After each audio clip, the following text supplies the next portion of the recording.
Yo, it's your boy Ryan, Northwest Sports Fanatics, back at you with a new video. Today is Thursday, August 10th, 2023, with your boy Ryan and the Northwest Sports Fanatics. Make sure you guys subscribe to the channel, smash that like button either now or on your way out.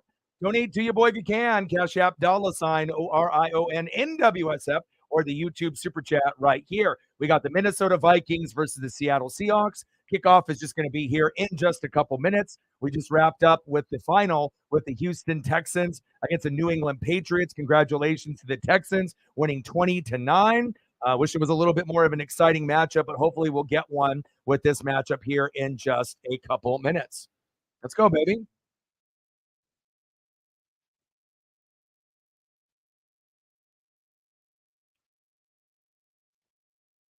Let's go. No rest. You just go in from one stream into another. But we got on the left Jordan Addison, USC phenom. A lot of guys that have come out from USC at wide receiver have had decent careers. And then you got Jackson Smith and Najigba there on the right. And we better get into the 20s for both teams. I mean, please, please, please. After that last game, that was really, really tough. So I'm hoping that we can actually get some good football to end off our Thursday night. So Preston in the building. What's good? And shout out to Lauren for helping out there on the Twitter side, on the X side. Thank you so much. But, sometimes you got to live and you learn. I figured that the matchup would be a little bit better with CJ Stroud and whatnot. And I didn't expect that the audio for the NFL Network to go out. I didn't expect the broadcast crew to be so terrible and whatnot. That was a really, really hard watch. Like, I imagine there's a lot of people that turned that off, unless you were a Texan fan or a Patriot fan, but hopefully they can do a little bit better of a job, moving forward. But that was rough. But we got two teams that weren't in the playoffs and two teams that are going to more than likely be in the playoffs with the Vikings and the Seahawks. So let's go. Anything is going to be better than that last matchup.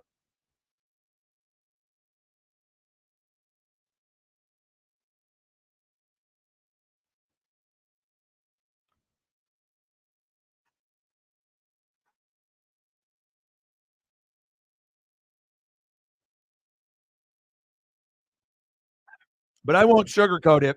That's one of the worst football games that I've ever seen. It was not good. And then on top of that, CJ Stroud played like shit and threw a pick. So not a lot to look forward to. But I mean, God, if you're a Patriot fan, good luck, because you had your run and they're terrible. And then with the Texans, you already know they're terrible, but at least you have CJ Stroud, so at least you have that. And Will Anderson as well. So you got that on that defensive side. So.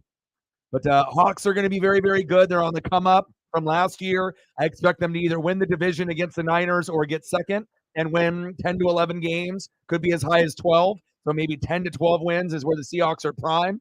I would say the Niners are prime for 11 to 13 or 11 to 14. But if they end up getting hurt, that's going to put them down to maybe 10 or 11. And maybe they win 11 games, bang, bang, Niner game, and maybe Seattle wins 12. So I don't think it's impossible to think that the Seahawks can't win the division. They very well can.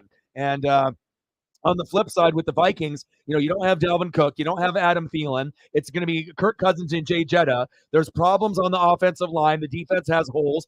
You still have Kevin O'Connell, but you're not going to win 13 or 14 games this year. You're not. I would be very, very shocked. And then the Packers don't have Aaron Rodgers, but Jordan Love is showing flashes. But we'll see during the regular season. The Lions on the come up. The Bears are on the come up. The Bears got DJ Moore to go with Cole Kmet and obviously Justin Fields. But the O-line has problems. The defense has problems. So the Bears will get slightly better on offense, but they'll still be fourth-place team. And it'll be a three-team race. The Lions, Packers, and Vikings, any one of those three teams could win the division or get second place. Now, I think a lot of people would be shocked if the Packers got third.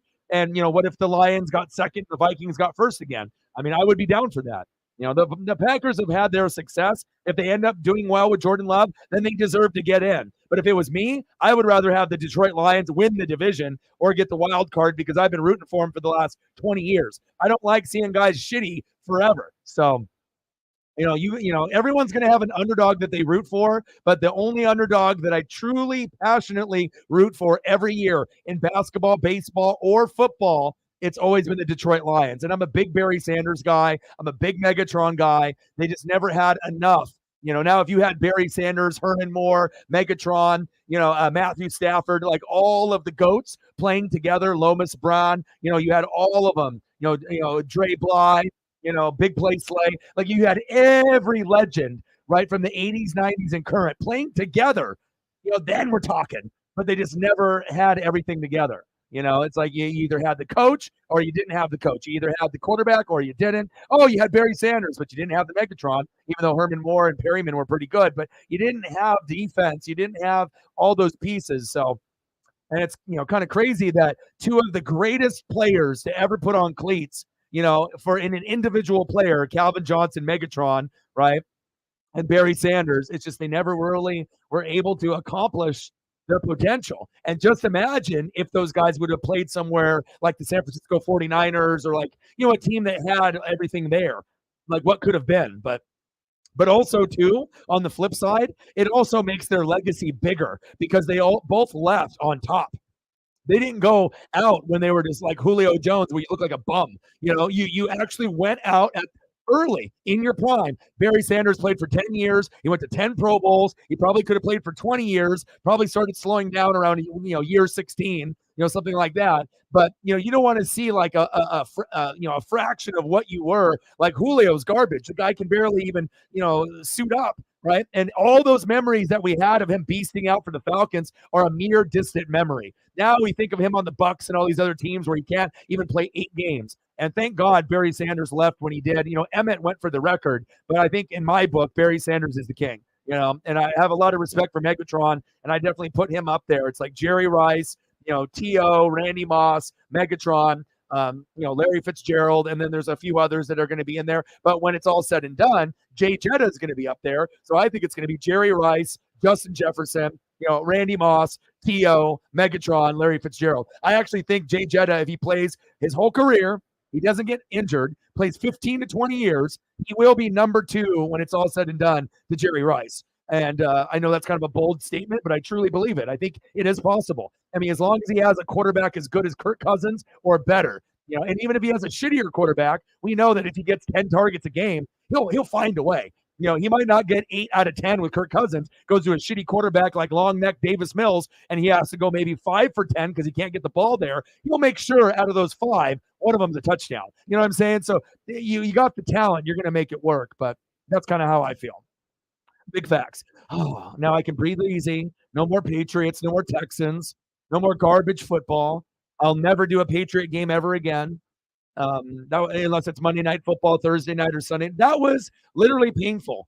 I almost thought I should start to be an alcoholic. Like I haven't really had anything to drink in a while. And that game made me want to throw back like 5 shots. Just back to back to back to back, like how I used to do it, or play beer pong and just like go ham, like start shotgunning a couple beers. I can do it. It's like, oh, golly, make me want to go to the dispensary and buy them out. Jeez Louise. It's all good, bro. I'm glad that you're in here. And I look forward to watching some NHL hockey with you with your Stars and my Kraken. Lauren in the building. Marinez. Sarah in the building. Let's get to 100 in donos. That would be good. We got to make up for that last stream. But, again, tough watch, because I mean, even for me, I'm like literally one of the most hardcore fans on planet Earth of everything. But I'm always going to be brutally honest. If something's good, you're going to know it. If something's bad, you're going to know it. And think about this. If I was a bandwagon Buccaneer fan, why the fuck am I wearing the gear when the team's going to win like 3 games or less this year? It's not.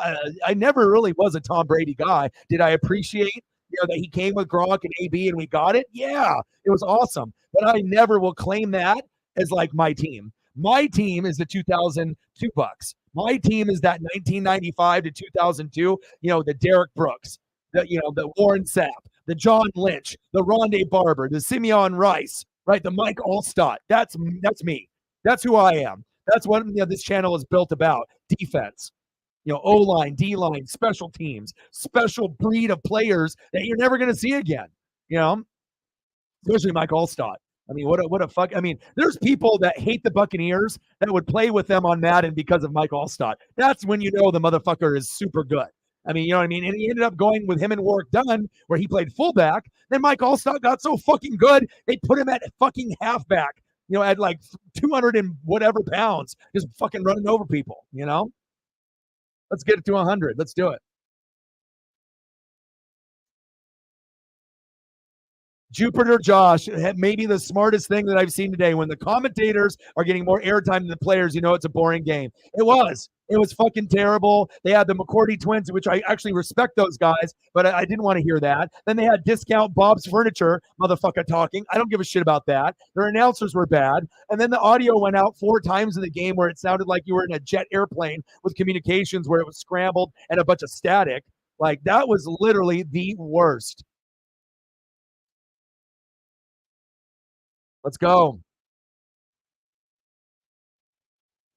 Oh, what's good, Jeff? I miss you, bro. I moved, so me and the girlfriend broke up, and then obviously I live in Aloha, Beaverton now. So you're not going to probably see me too much in there, but you can come on here and say hello, and I will go out of my way, and I will stop by and visit you when I have a chance. If you're there at that particular time, I mean, I think most times if I end up being in that area, it'll probably be in the evening, and you're already off work at that point. But I do have an Edgar Martinez piece of memorabilia to give you. I always meet people, and it doesn't matter where I meet them at. I can tell a hard worker when I see one, and especially when you're at the checkout. And I would always go to Safeway. I don't do stuff at like Winco or Petco or not Winco or Costco. Excuse me, I do go to Petco, but he was always nice. Jeff is always the man, and very friendly. Even though I know some people are hard to deal with in that store and whatnot, and some of the customers as well. But we have a common ground with sports and the Marinas, and yeah, I hope you're doing well. I miss you, man. I miss seeing you on the daily. I used to make my runs either to the dispensary or Safeway or Petco for my pup, but I miss you.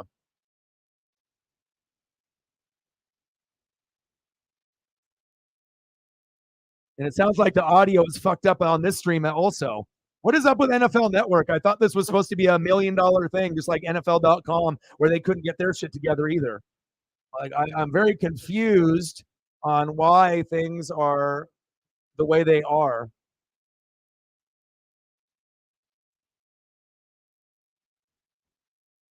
Second down and 15. Pass incomplete. And the announcers suck on preseason as well.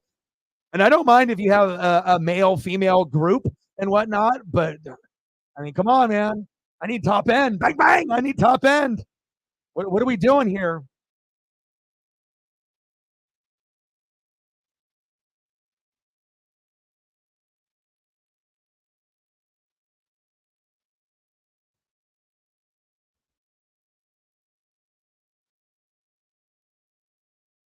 Third down and 15. Terrible commentary, terrible audio.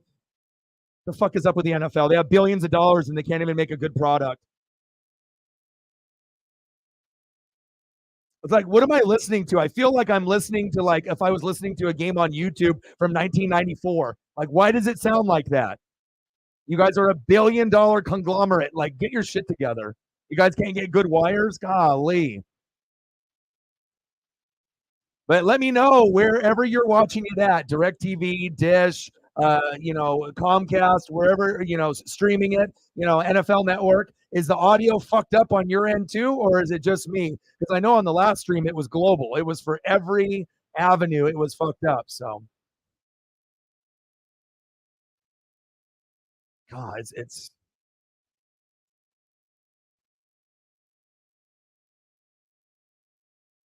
like you would think that the best broadcasting would be NFL Network, but it actually is much better on ABC, CBS, NBC, Fox. Like those. ESPN. Like, it shouldn't be better on those than your channel is actually called NFL Network. Anything and everything NFL, and your audio is not good. Oh. All right, Drew Lock is in.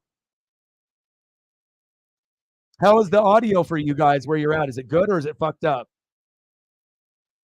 Drew Lock, play action fake. There we go. Jagsman Jigba, baby. Yes. Good. Got that one out of the way.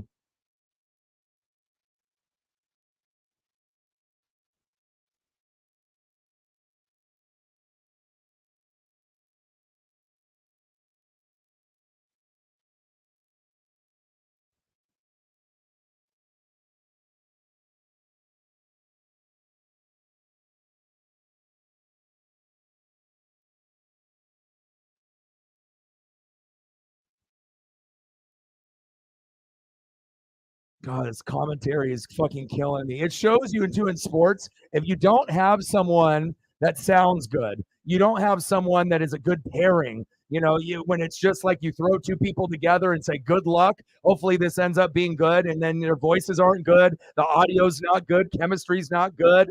It's like you ruined the football game.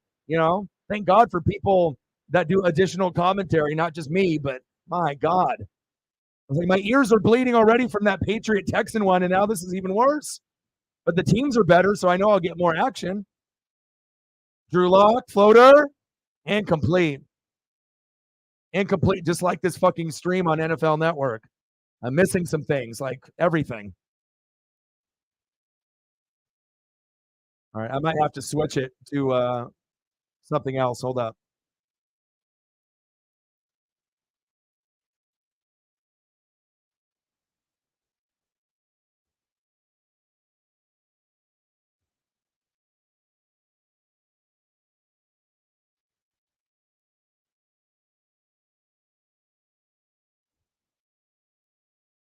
All right, hold up.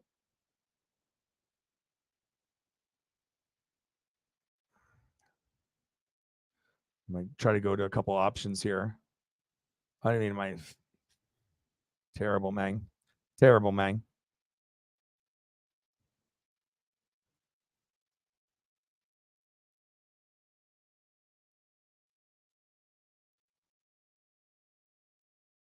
Looks like I'm getting the same thing on this one, too. Terrible. I have to find another option. Hold on.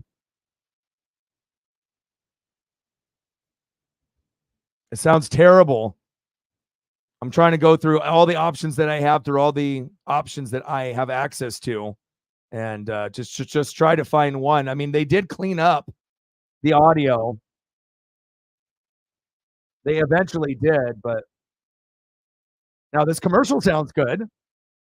I'm on a different one. I just flipped it, and the commercial sounds good. But why is the NFL Network themselves? Did they not pay the bill? Did they not have good audio cables? Did they? I mean, I'm just very confused on how these big companies and this is what you do for a living, and that's what you get in return. I mean, it all started with the Hall of Fame game with the lights going out and everything on top of that too. But oh my God.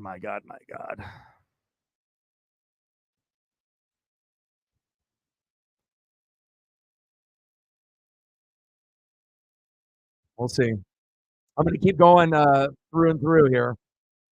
Fine on the network. Okay.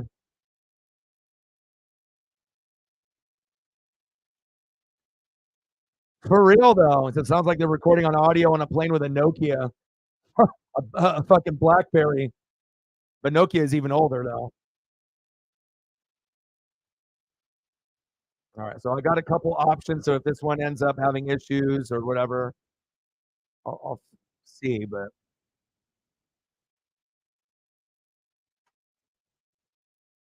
it's just annoying, when I'm trying to watch something that I really have a lot of love in my heart for, and the worst part is if the video or audio is fucked up. It's like, you wait all day, to get ready to watch football and get back into football, whatever it is.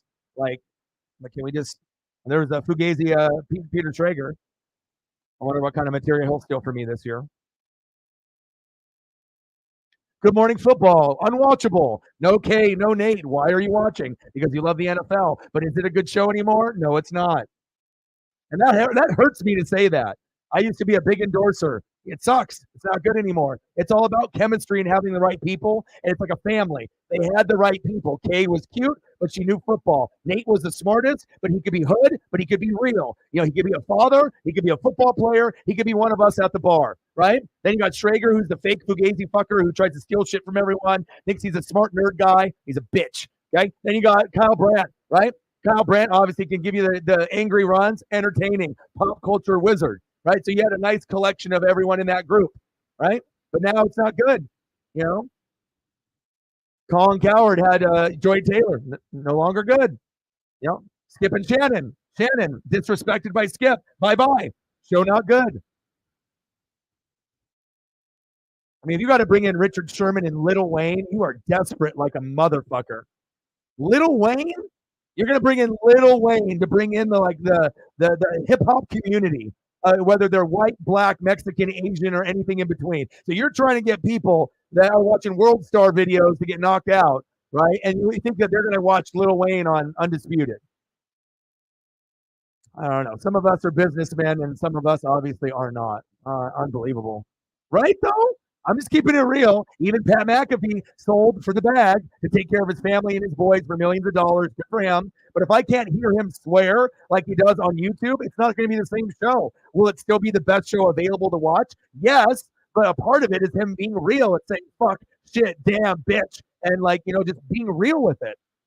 I like people that are real. And if people have to swear a little bit, to be able to get their point across, but it's real and it's from the heart, that's where people connect. They're not going to connect if he starts wearing a fucking suit and he doesn't swear anymore. It changes the whole dynamic of the show.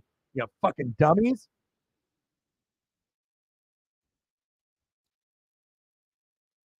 I mean, I'm a huge fan of Lil Wayne. Like, I am a huge fan of him. I mean, I like Eminem and a few people more, but it's just, Lil Wayne, that's who big hit right there. Kobe Bryant with the big hit. Kobe, I don't know.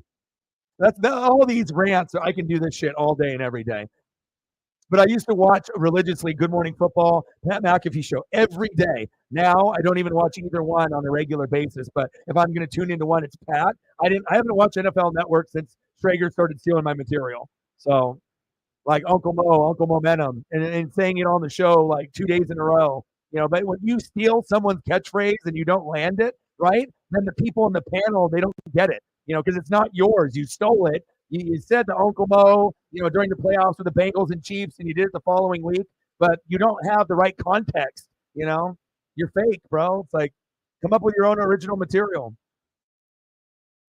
But I do respect Madden for taking my sack lunch and putting it in the Madden video game. That's cool. Like Madden is something that I grew up playing, through Madden, 93, 94, 95. And anytime you can have something that's pop culture, like a catchphrase, it's 12 noon, you know what time it is, time for sack lunch, yum, yum, yum, yum, yum. And if they put in sack lunch, either in the audio or it says it on the screen, it's a big deal.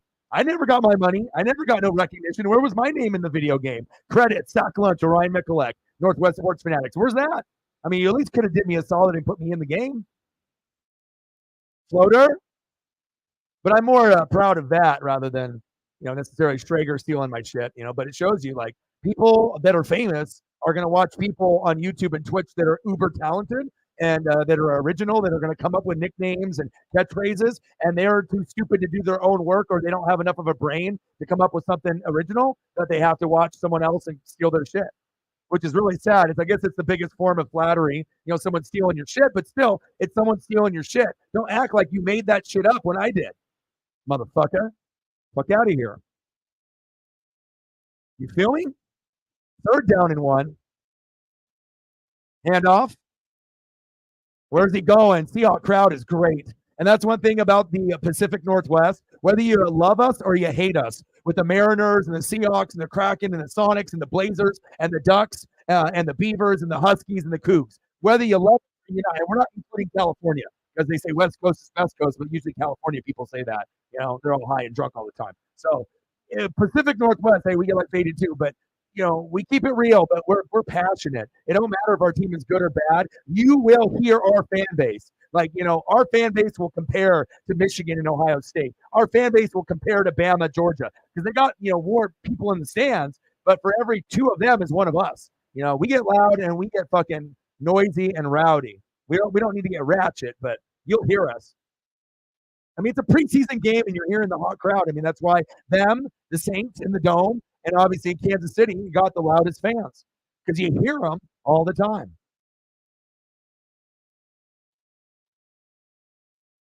Yeah, mine's fixed now too. They must have fucking paid their bill, Jupiter. Fuck they doing? Yeah, this is the rotating door. I mean, like I said, it's one thing when you have baseball guy, or girls, like a combo of people. But when they do this football thing where they just get these like random people, you might as well get YouTubers to do it because we'll do a better job. A lot of these people, they're not good.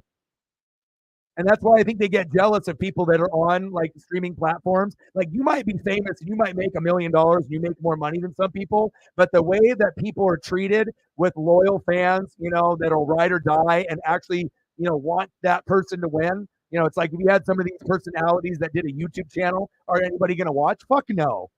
I don't need to watch Stephen A fucking tell me 10 wrong things in fucking 10 minutes. Why the fuck would I do that? Nice catch. There we go.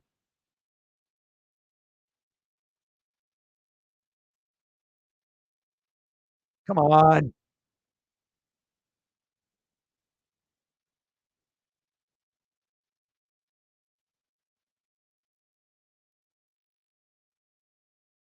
Next shift in the building. What's good?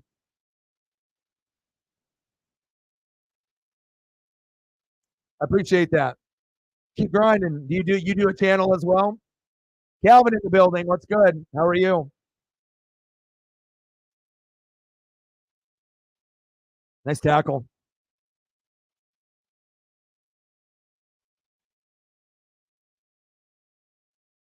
Yeah, I think that's why they do steal so much material. They don't think like someone like me will like actually see it, or people that watch this channel that like religiously would watch Good Morning Football from beginning to end, and they hear something like if you heard it from anybody, you heard it from me, you heard it from Grossi or Perna or Scooter Magruder or anybody on YouTube, or you hear it from Sports Fury or Valhalla or whoever that is balling out right now and trying to make their dreams come true and grind. You got a lot of original, creative fucking motherfucking people that are very smart, very creative, very original. And then you get these like nerdy motherfuckers up there that make this millions of dollars, but they got no personality. So the only thing they can do is read or spy and steal. You feel me? Nerdy ass motherfucking stealing ass bitches. Fuck out of here. But that's what they do. But it's flattering that EA Sports and Madden stole some shit, but the Strager thing still bothers me because he always tries to come across as the nerd stat guy. I can be a nerd stat guy, but I ain't no fucking nerd. It's like, know your role, bro. If you can't come up with anything, do it yourself. And then that way maybe you'll get fired and we can get somebody else better on NFL Network.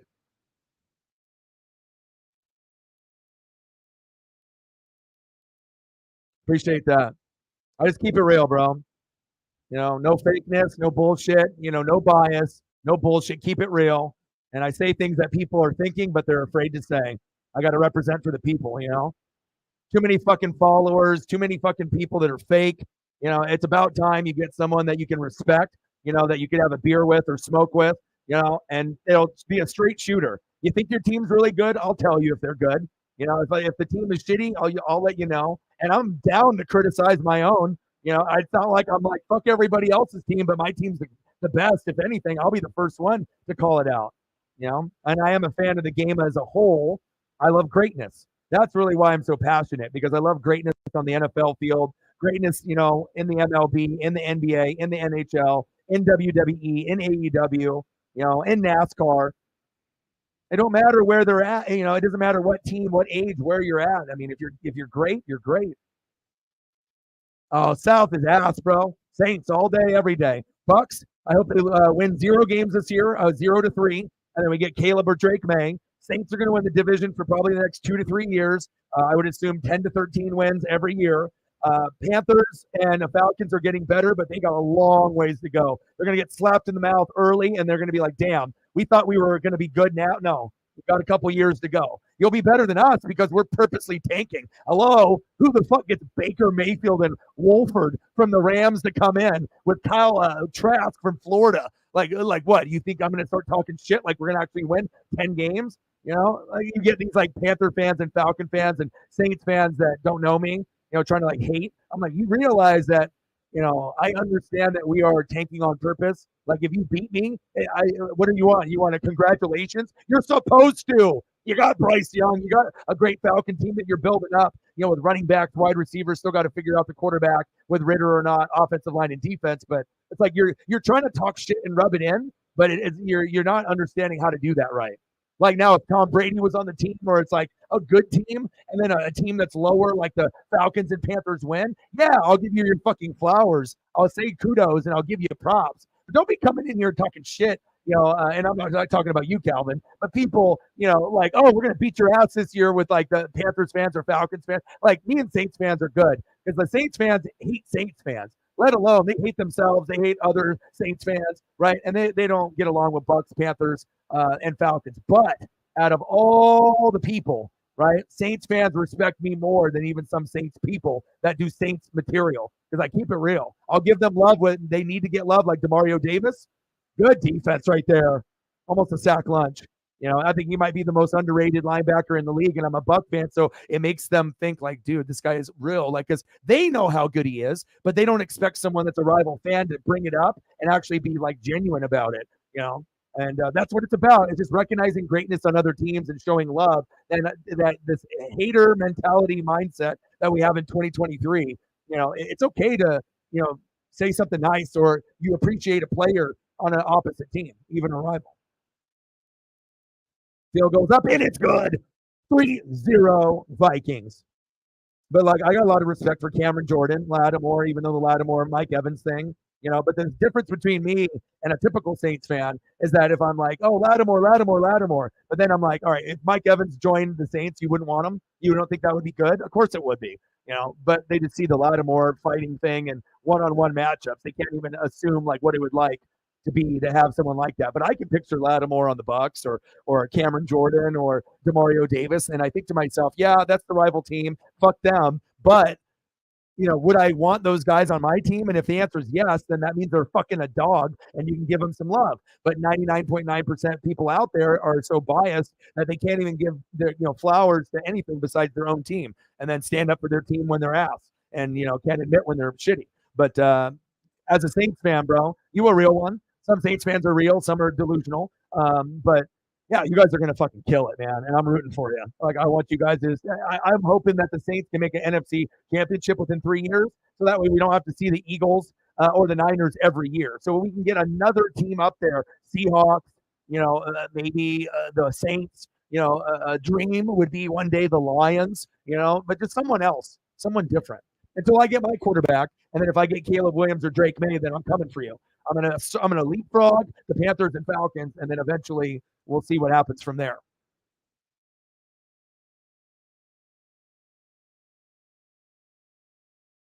I'm sick and tired of the fake, and that's why I feel that, especially when I cover all 32 teams as my own, college football, NBA, it's like you're gonna get, not a bias, it's real. Like if you're just hanging out with a homie and they know football, and it's like you have a group of people and you get that one guy that doesn't know anything about fantasy football that pretends. It's like you can instantly tell a fake person trying to fit in with the group instantly by the first 30 seconds of what they say about football. You can instantly tell, does this motherfucker watch football? Does this motherfucker know football? Or are they just like kind of acting like they know football? But I try to teach people how to do it the right way. Nice. Alberta, Canada, Eagles, Blue Jays, Raptors, Stampeders. He even threw the CFL team in there. Respect, bro. UFC, NASCAR, Kevin Harvick. Nice. Yeah, I watch everything. That's why I'm a fanatic, man. Like I can't get enough.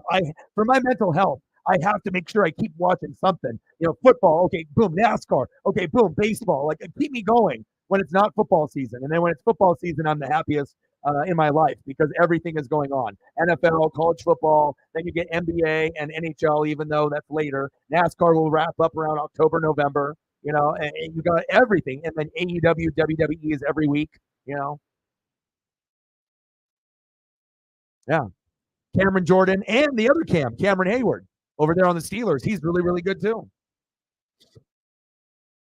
I imagine he'll be ass, just to be real. He'll have some moments where he'll be pretty good, but I think the offensive line is not really there. The defense isn't really there. So it's like, yes, you have Bajan and your running back room is Algier, and you got all these guys, Cordell Patterson. It's like you got weapons, Kyle Pitts and Drake London. But the thing is that the quarterback is still kind of unproven, so he'll be kind of like average, good and bad, but he could be replaced.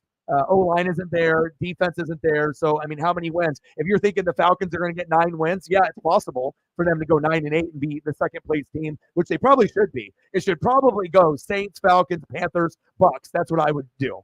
But, who am I? I'm an idiot, right? So, yeah, I'm a big Herbert guy.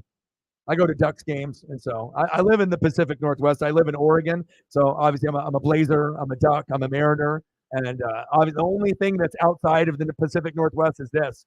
Just because in '95, but prior to that, I liked the Niners with Joe Montana and Jerry Rice and John Taylor and Tom Rathman and Brent Jones and Dion in '94 and Romanowski and like all those guys and Merton Hanks. Okay, all those, right? But then I didn't want to be a bandwagon and be like, look at me, Steve Young, 1994, Joe Montana, 4 Super Bowls, Steve Young won. And then all of a sudden I'm going to be a bitch and I'm just going to be a Niner fan for the rest of my life, inheriting 5 Super Bowls by the time I was 12.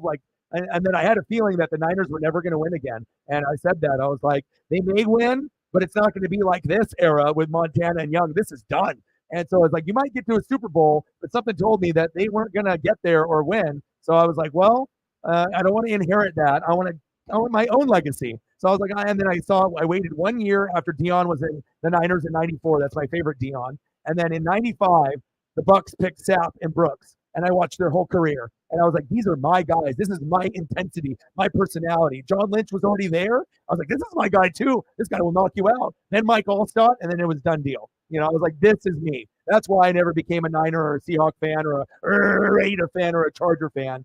Even though I live in Oregon, I had to go with who my personality is, and I'm a defensive guy. So I usually rock defensive jerseys. I don't wear offensive jerseys. Running back, quarterback, wide receiver, tight end. Nah. If anything, if I was going to wear an offensive jersey, it would be like fullback or O-line. But it's normally like linebacker, safety. That's my shit. And then I like D tackles and D ends, but I'm always going to be a defensive guy, and that's what makes me kind of different too. So. We're all ass, dude. There's just fucking booty cheeks all around, dude. Left cheek, right cheek, both cheeks. Badonkadonk. It's just, we're terrible. I mean, there's no future. We got to wait. Devin White was like, oh, no, get the fuck out of here. And I was like, oh, rocked. I bought 2 of his, sewn jerseys, but I don't blame him. It's going to be a bad year.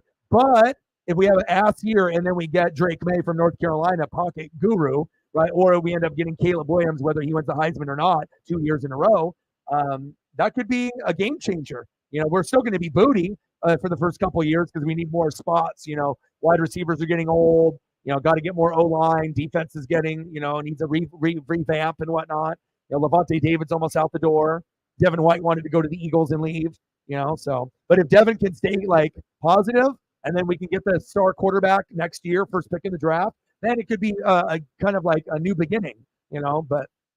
We can't be like 5 to 7 win good, because then if that happens, they're going to be looking at fucking Michael Penix Jr. or Bo Nix, and then we're going to be absolutely terrible. So I wouldn't even pick those guys. I would pick Michael Penix Jr., but that's like Richardson. Is he going to be good? We don't know. And I feel Penix Jr. is in that same thing. He's a lefty. He's from UW. He's awesome, but can he do it on the NFL level? Is he going to be Michael Vick, or is he going to be Steve Young, or somewhere in between?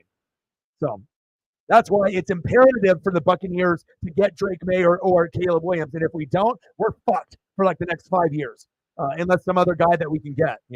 That's my opinion. No, we're idiots. They said or on the depth chart, and I've never seen that before. It's like it's this or this.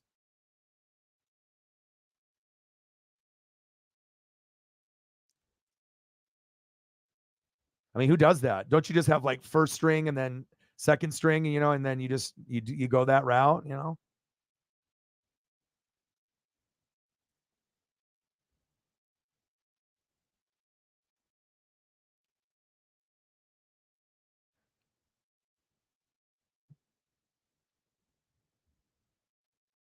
I mean, this is how it goes, right? If you're openly tanking, which the Buccaneers are, right? If you're openly tanking, what do? Right? You put in Baker Mayfield. You already know with Trask, he's the better option. He's the better option. Baker, is the guy that you're taking without saying you're taking. And at some point, he'll be good and he'll get some touchdown passes and people will look at Baker Mayfield, Chris Godwin, Mike Evans, he's terrible. And then Trask, he's raw. He sat behind Brady. He shouldn't have been picked in the second round. He's just a kind of a backup. So either guy has the ability to lose 90% of the games. Like they'll get maybe a touchdown pass or two in some games, but yeah, they're also going to get probably 2 or 3 picks in the game. So it works out perfectly. The more that we turn the ball over, the more we lose, and then that's the better pick that we get. And I'm hoping it's number one. Number one or number two. So that way I know we're getting Drake May or Caleb Williams, and I don't have to fucking worry about it. I get the pocket guru of the future, maybe even better than Arch Manning, and then I get the all-around Cam Newton, Patrick Mahomes clone, where I can get a little bit of throwing, but I can also get a little bit of running with Caleb Williams. So that's what I'm thinking. Yeah, I got to see him front row. I broke the cherry of a couple of my friends, and I took them to their first game, and it was right there in the end zone, 5-yard line. And we had Herbert run one in right in front of us and stuff. So it was very cool. And normally I would sit behind the duck bench right in front of the cheerleaders, and I would try to get front row, but sometimes you can't afford it or the seat is taken. But normally I would be within the first 10 rows on the duck bench, and it's incredible. The cameramen are right there. The duck vision board, the cheerleaders are right in front of you. Then you got the bench, and you can hear the duck players talking. Like I was so close, I could have a conversation with Herbert or LaMichael or D'Anthony. It was super dope. Stadium is incredible. Yeah, football is life, dude. Yeah, yeah, wrestling too. That's a big part of my life. NFL, college football, wrestling. They're never going to go away. At one point, they had Bajan sitting in third option, third string. It went Cordarrelle Patterson, Algier, and then Bajan. But you could use all three in a different way. You could use Cordarrelle at a running back, but it would be smart now just to put him in the slot and have him run back and forth and do jet sweeps and do it like that. That way, Bajan and Algier can be the 1-2, and then you can pound the rock with each guy differently. And then if someone gets hurt, you're okay. And then you can make Cordarrelle be all around. Line him up on the right, line him up on the left, line him up in the slot, line him up at running back, line him up at fullback, line him up at quarterback. You got to use it. And he's the most underrated no-name back in the NFL, Algier.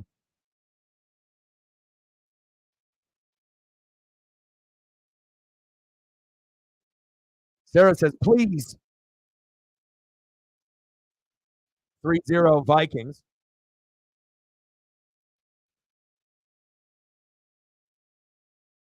Yeah, I'm rooting for you guys, and it's going to be cool to be able to, do games for you guys. Just because Saints fans always love to be aggressive and talk shit, and I throw them for a loop when I actually start complimenting them, genuinely, letting them know what players are amazing on their team that most Bucs fans would never dare say. You build some unique friendships. Hell, I got more Saints people that support me than Bucs. That respect thing is pretty. It's it's be like a Seahawks streamer, getting all this love from Niner people, or vice versa. It doesn't exist. Or Eagles fans, representing a Cowboy channel, you just wouldn't see it. Or this. Come on, bro. Don't be like that. Don't be like that.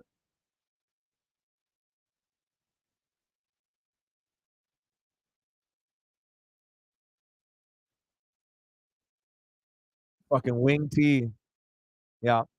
But I still rock, Joey Harrington, LaMichael, and D'Anthony. But I understand, yeah, you could be a bust in the NFL, but that doesn't mean you're not an Oregon legend.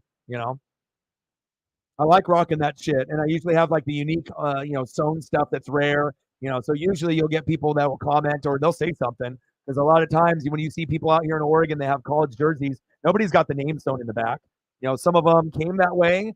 Like Joey Harrington, had one when he was in his Heisman running through Nike. But a lot of times I would just take it to like a seamstress and custom do it.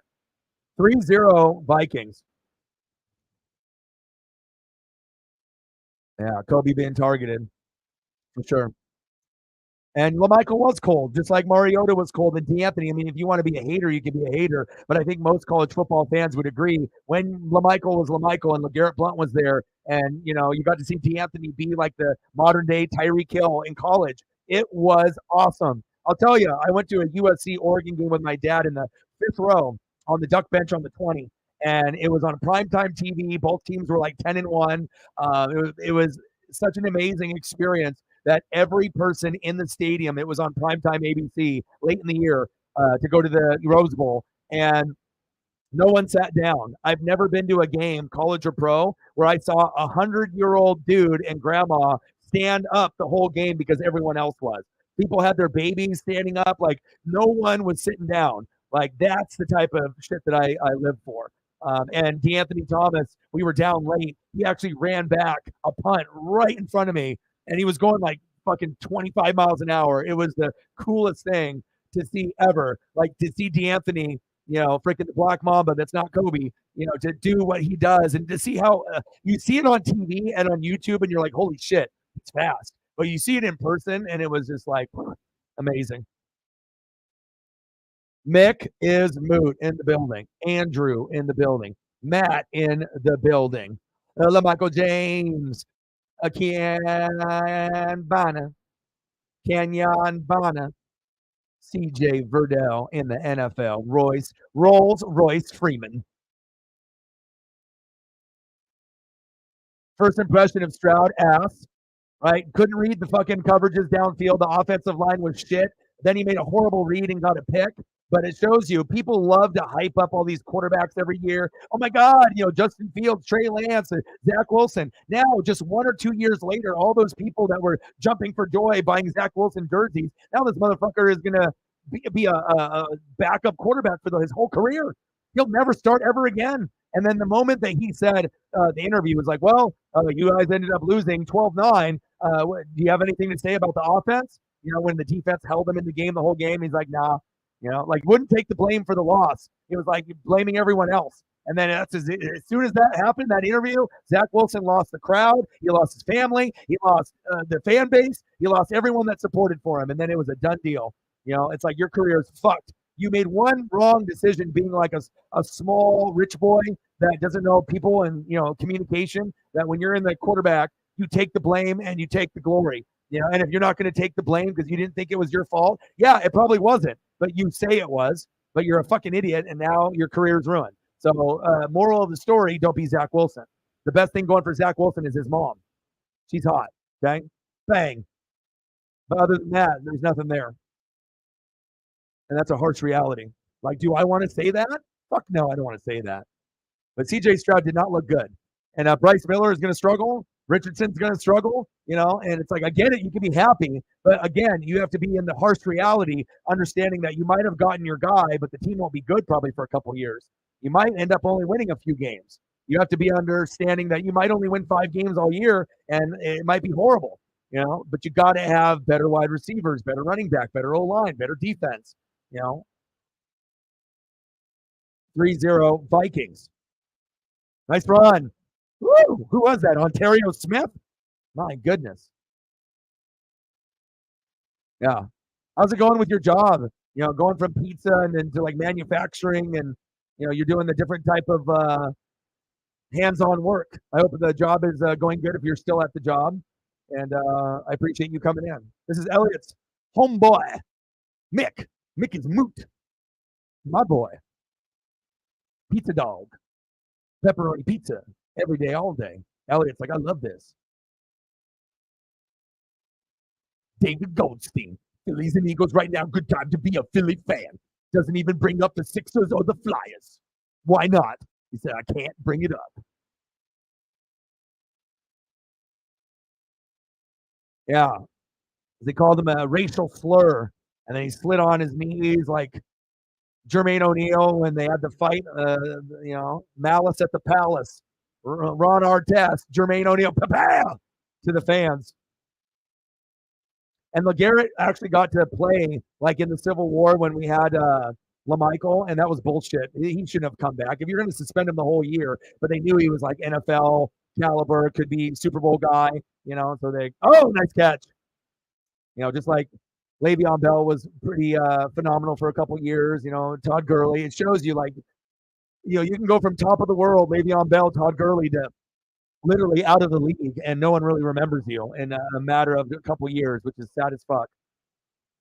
The NFL is always a "what have you done for me" type of league lately, and it could have just been from a couple years ago. But it's like, doesn't it seem like Le'Veon Bell playing and being good, or before AD lost his mind, like how good he was, like that seems like a real distant memory. 3-0 Vikings. Skull. Ooh, big hit by the Hawks.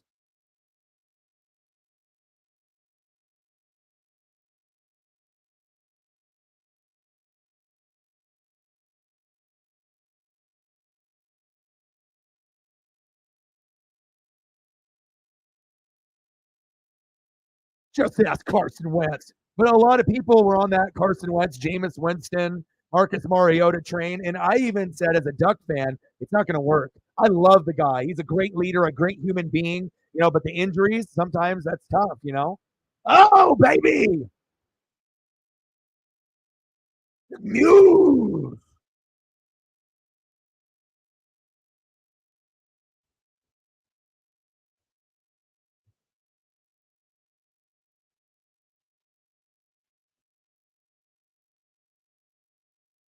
Okay. Fucking A. It's like, I don't even care what's going on. It's like when you have playoff teams and you have good teams and it's like the good history, like you get excited.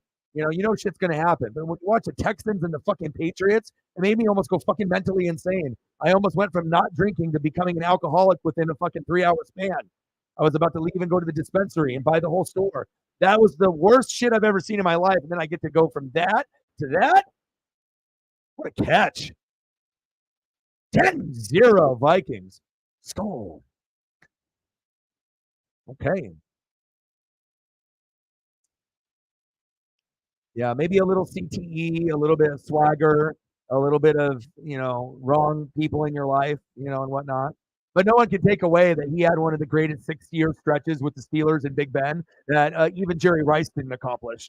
Jerry Rice is the best of all time. But if you look at his 6-year set, like the Antonio Brown set of 6 years is arguably one of the best 6-year stretches in NFL history. So, oh, thank you. I do have a job.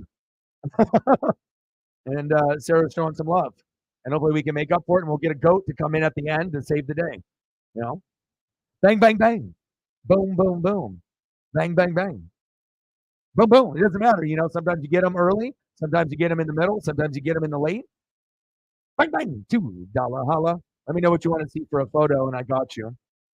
Someone's got to start it. And then, and then it goes into a snowball. So appreciate you. What would you like to see for a photo or photos? And I got you. 10-0 Vikings.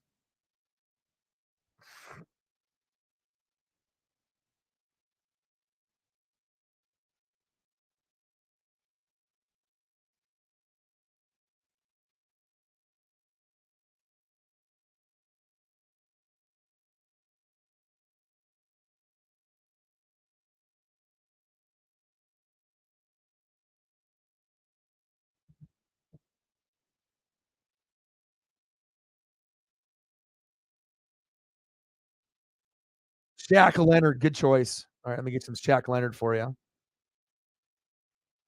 And I like that we were able to get into some food photos at the end of, either Mariners or, different, streams that we do because I always like getting back food or old school wrestlers. I like seeing the stuff from like the 80s and 90s specifically too, DX, NWO, or just going back like Ultimate Warrior, Andre the Giant, Legion of Doom, Demolition, Ric Flair, Owen Hart, Bret Hart, Jim the Anvil Neidhart, RVD, Sabu. Just incredible. Lance Storm, Tajiri, Masato Tanaka, Mike Awesome, Shane Douglas, Francine, Spike Dudley, Devon Dudley, Bubba Dudley, all the Dudleys.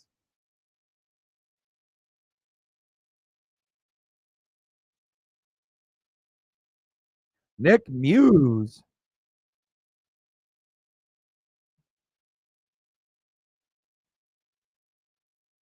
And you guys are going to flow as with Shaq Leonard, you know.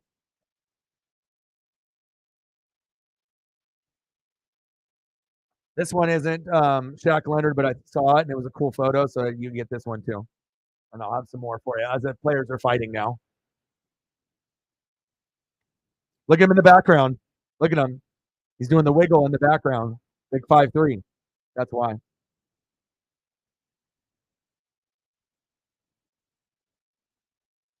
Jay Jetta. No one does it better than Jay Jetta. It's not only being the face of the NFL, you're the best wide receiver of this generation. Jamar Chase is close. It's like the closest thing to Randy Moss, T.O., but usually we would lean towards one than the other. So in this case, you know, Jay Jetta is Randy Moss and Jamar Chase is T.O. They're good and they're very, very close, but you'll have a shittier quarterback and he can still put up bigger stats. That's when you know. Could you imagine if Justin Jefferson was actually on the Bengals instead of Jamar Chase? The numbers would even be inflated. You have Joe Burrow, for Christ's sake, thrown to Kirk Cousins. You know, Cousins is underrated, but that's when you know you got something. And I think he will be the second best wide receiver of all time when it's said and done. It'll be Jerry Rice, Justin Jefferson, Randy Moss, T.O., you know, Megatron, Larry Fitzgerald. And then you'll see if there's another guy like Jamar Chase that if he can catch up to that. Because maybe Jamar Chase will be up there too. That would be double. Oh, yeah, he's done. He's done, dog. He's dating and having fun and hanging out with his kids.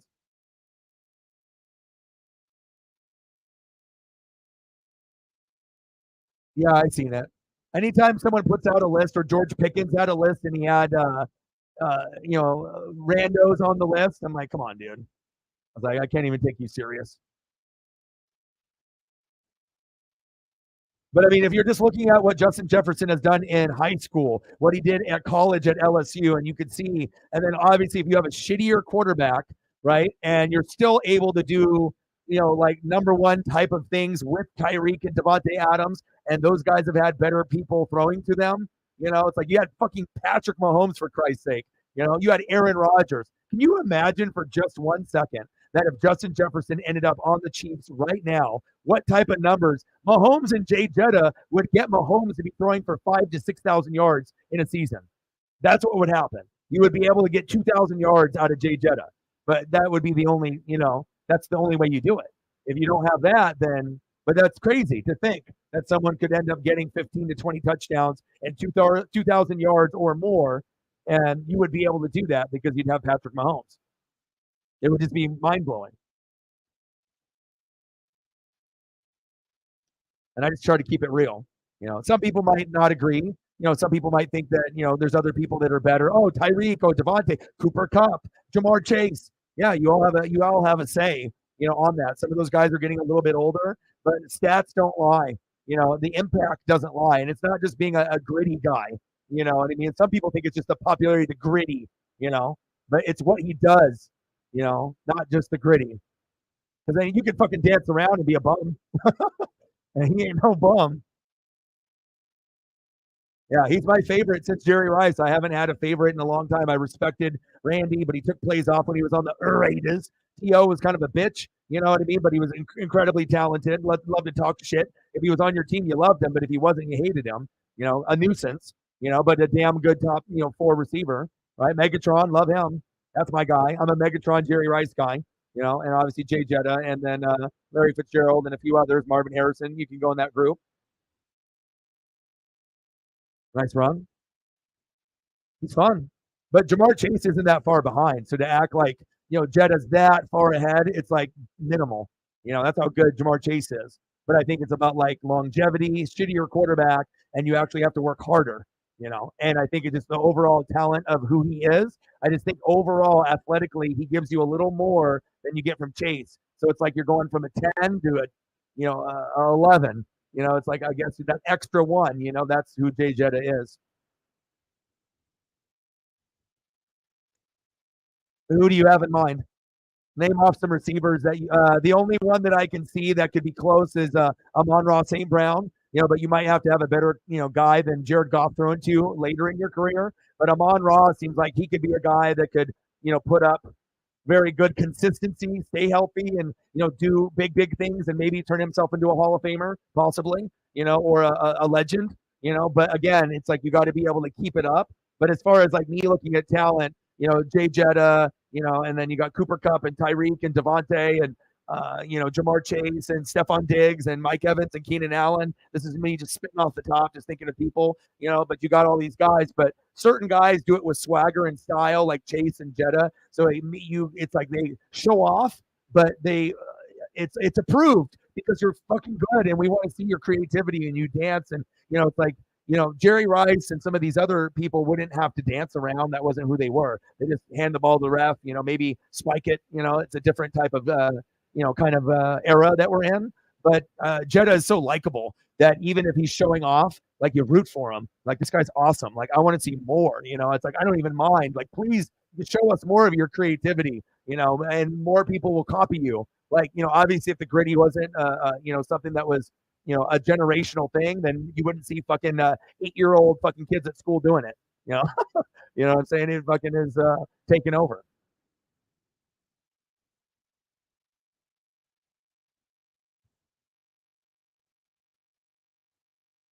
Best receivers never wore gloves. But the thing is if you're a really, really talented person, yeah, that could be the case. But just imagine if Jerry Rice is the best not wearing gloves, right? Imagine if he wore gloves. Then it takes him into another stratosphere, and it's not like Stickum, like, but the Raiders back in the day, if you've seen those pictures, the Stickum was so like everywhere. I mean, it was on the pants. It was like super glue. You could like almost not even see fingers because it was covered like that.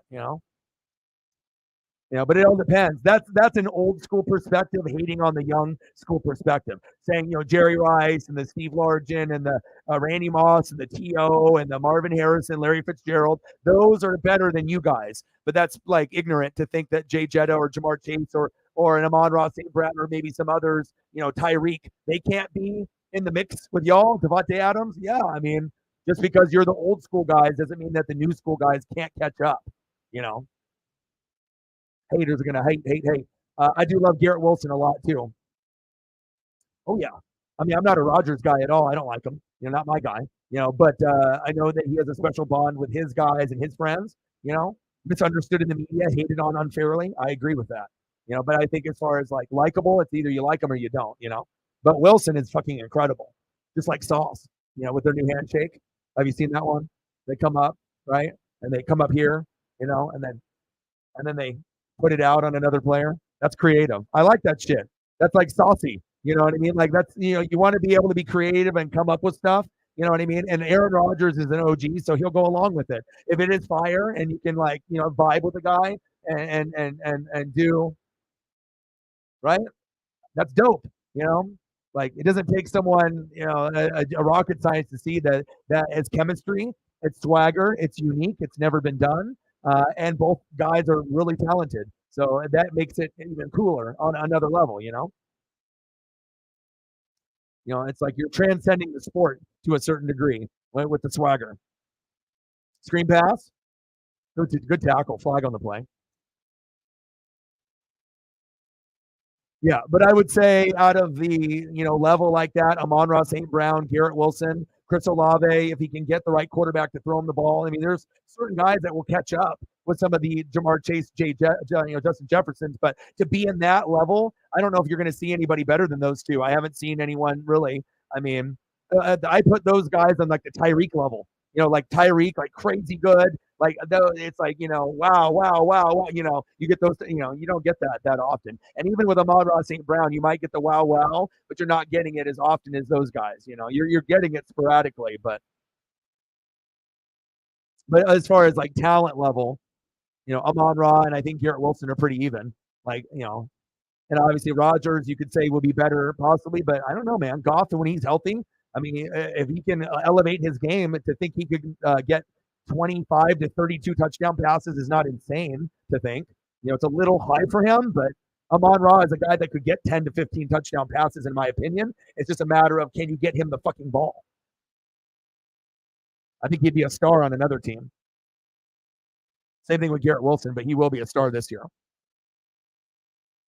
Yes. And I like the part with the drug addiction and almost losing his wife and his family and being the man, but then having to be humbled and then coming back even stronger than ever from the Eagles when they had to cut him and then to have the career with the Vikings and who he is. I've seen his 30 for 30 and I've read a lot of articles and I've watched a lot of videos and documentaries.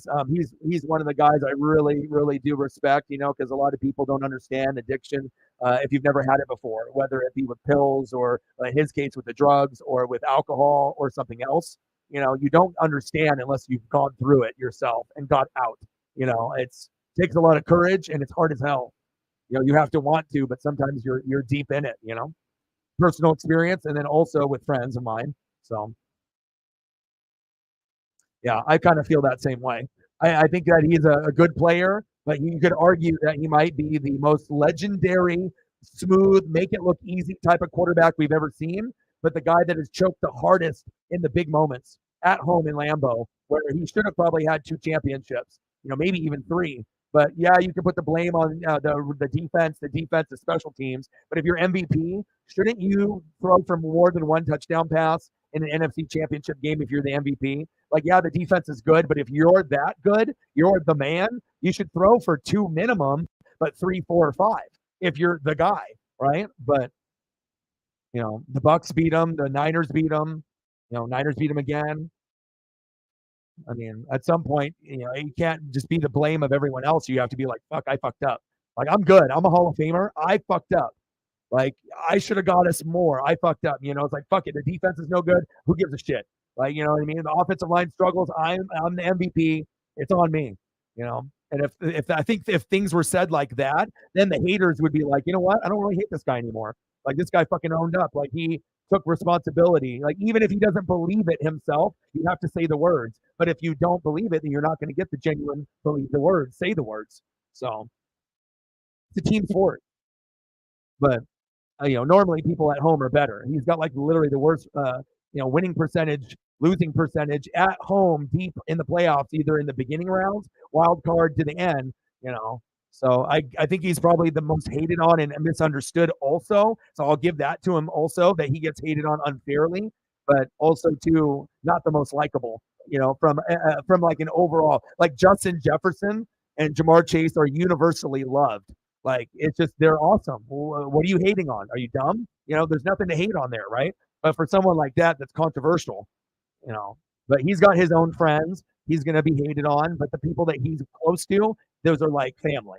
You can tell, like, his boys and his Hollywood friends and athlete friends, he's got, those are the family. So I see it from both points of view. But is it my guy? No, that's not my guy. That's not my guy. You don't like him either.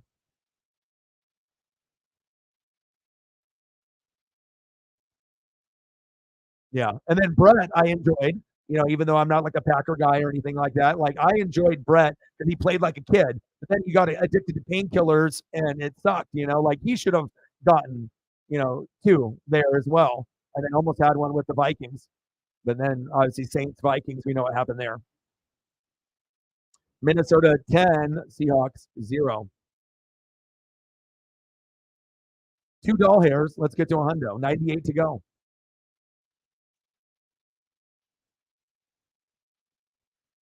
Chief will chief. Thank you, bro. We're trying to get to the goal. Fell a little short in that first stream quite a bit, so any amount really helps. Thank you, bro. First game was a mistake. I shouldn't have done it, but I did it for the love of CJ Stroud. That's how much I love the NFL. That I knew the game was going to be fucking bootios. I didn't expect the audio to be bad through NFL Network and the announcers to be bad and discount Bob's Furniture fucking guy talking and bad. McCourty Bros bad. His fucking announcers bad. Game bad, right? But you made it good now. Thank you, bro. Chief will chief with a tenor. Thank you, bro. Chief will chief is a legend. Just like Calvin Griffin. I like people that can keep it real. Like you can still hate the other teams, you can still hate my team or my players or whatever, But just to come to an understanding where we're not delusional with each other, we can actually just be like, we might not agree all the time, but a lot of times if you get like an open-minded person that actually knows something, you'll end up actually bonding with them a lot more than you think.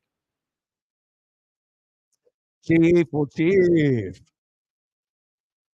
coming through with the 10. Bang, bang, bang. And then a bang, a bang, a bang. And a boom, boom, boom. Stacks on stacks, racks on racks. A little bit of Cactus Jack. Bang, bang. Thank you. I appreciate you, man. And a threer. He's supporting. He's supporting heavy. There we go. Nice catch.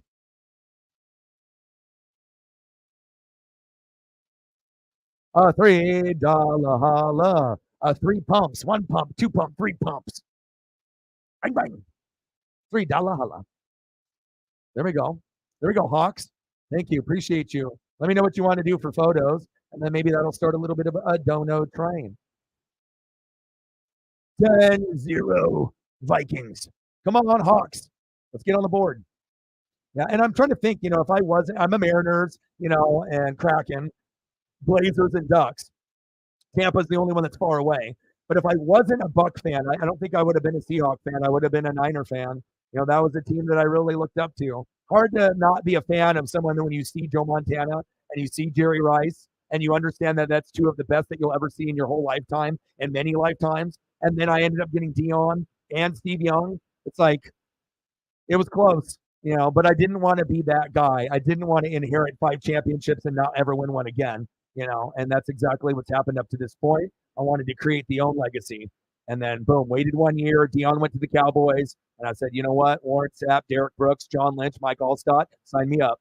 That's my personality to a nutshell. Got the passion, the energy, and they would decleat the fuck out of you. They didn't give no fucks. Mike Allstott, run your ass over, right? John Lynch, knock your head off. Warren Sapp, talk a bunch of shit, fucking clothesline your ass. And then Derek Brooks, right? He didn't really have to talk too much, right? He just let his play speak for itself. And that's why he was my favorite. Still is to this day.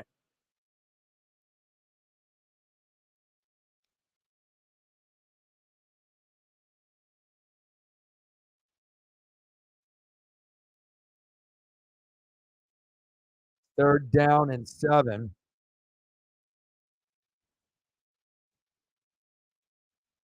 Charbonnet.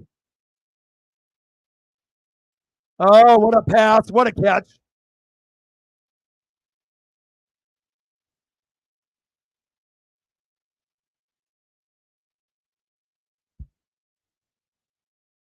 That was nice. Finally, man. Allstott's a fucking goat, man. I had people that would hate on me when I would be like the Bucks, and whatnot. Back in the day, I was like, at least I'm an OG. And I was like, when we get shitty 20, 30 years, I'm still going to be rocking the gear. I'm not on this fucking bandwagon shit, But that's like one of my, Griffey is up there for me. But if I had to choose like one Buccaneer on each side, obviously it's going to be Brooks first and Allstott. I'm just more of a defensive guy. If I was an offensive guy, I'd probably have like 5 Mike Allstott jerseys, like no lie. I'd be rocking them all the time. I don't have one yet, but that is probably my next purchase. But I want to try to find a vintage like Reebok sewn one from back in the day, like white or red. But extra point is good. 10-7 Vikings. Chief, what do you want to do for photos, brother? I can do food. We can do Chiefs players. 4:16 left. I can do them at halftime. Whatever you want, bro. Whatever you want. I got it. Whatever you need. I got it.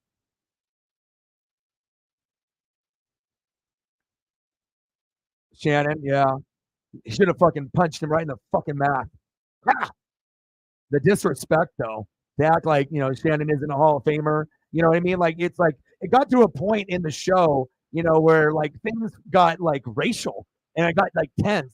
Like you were like our boys, but deep down you kind of don't really like each other, but then you got to pretend for TV, and you might have been boys in the very, very beginning, but when you do shit like that and you disrespect someone on TV or in, off camera, and it's like you really tried to like insult me. It's not like you were doing it for ratings or like we talked about it and we're going to do it together, but like you took a jab and you went too far, and you apologized, but that shit was fake. Like you're not a good person, and that's what happened. And now the show is no longer, but I never was a fan of that show because to me it was fake and orchestrated. Shannon, a goat, right? Amazing talker, very smart, knows the player perspective. And and then obviously you get to a person that is Skip that has worked hard to get where he is, but he's more of a personality like Stephen A rather than actually knowing anything. And to be disrespectful and to be like, the producers are like, Cowboys, just believe it, dude. Even if you're a Cowboy fan, just go ham with it. Like start saying shit that you don't even believe. All right, cool, I'll do that. I'll go extra. And that's why they're going to comment and say I'm crazy, and then we're going to get more clicks and ratings. I don't buy into that shit. I don't like fake TV. If I'm going to watch something like that, I'd rather watch Jersey Shore. Jim, Tan, Laundry. Kev is here. Okay? And I'm not watching that shit. I ain't watching the other either.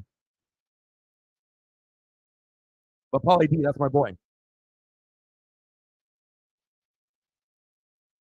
10-7 Vikings. Bro, you got to. And he got the extension. He's a Hall of Famer. He's one of my favorite players, And I've actually got a response back from a couple of them, like with tweets and whatnot. Like with one with like DeMario. I thought that, he was the most underrated linebacker. And I'm a Bucs fan, and I got a response. It's cool to get the response from the enemy team, I'm just telling him what he already knows, but just doing it from the enemy team's perspective, which is not normal. But I'm a fan of the game. I'm not just a fan of my team. That's a difference. Ooh, big hit. But I like Cameron Jordan a lot. Always liked him. He hates the Bucs with a passion. He's always talking shit. Even when we won, in the playoffs, and he's never gonna give them anything, and that's what makes him great. He just fucking hates everything with a passion. The other three teams. I mean, hell, he probably hates some of the people on his own team and some of the fan base, but the passion is there. Just sometimes it's a little negative. Not like the Seahawk passion or the Chief passion, which is positive. That one gets a little toxic at times. But it is a good fan base. I mean, top 3 with noise. I mean, it's hard to be not a good fan base if that's true. Pass incomplete.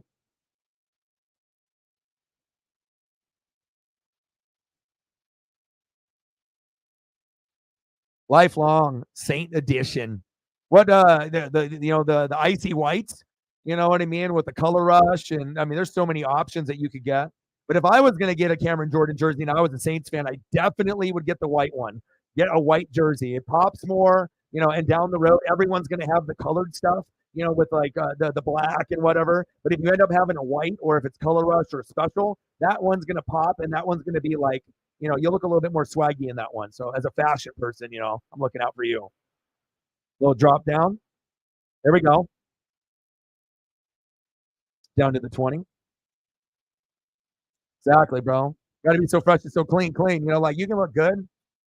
You can look good in like, the colored stuff. But I always try to give you guys like my sense of style too. Whereas like, if you have certain like beanies like mine, but your team, I can give you ideas on how you can set yourself up, depending on what your style is.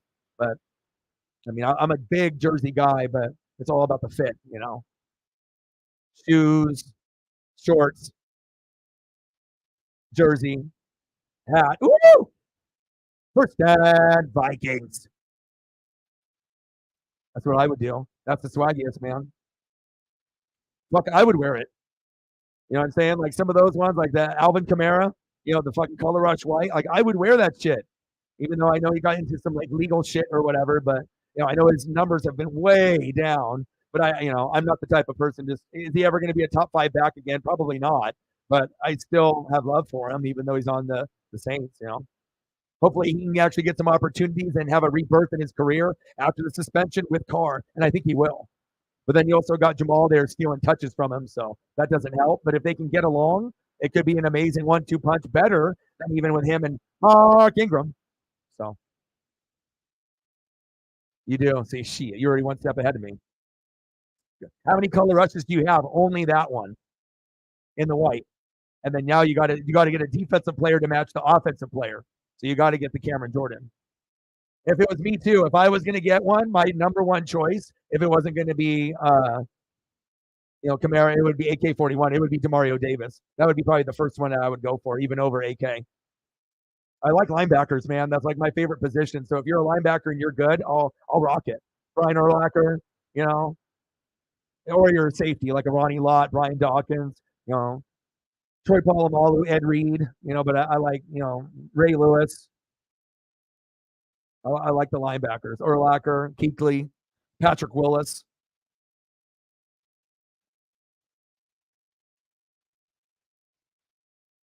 15 dull hairs. Let's get to a hundo. Do not let your boy eat an air sandwich for dinner. Fingernails as a snack. Chief, are you still in the building, or did you dip? Said I need to get some photos. I'm just gonna start throwing them up because that's what I do.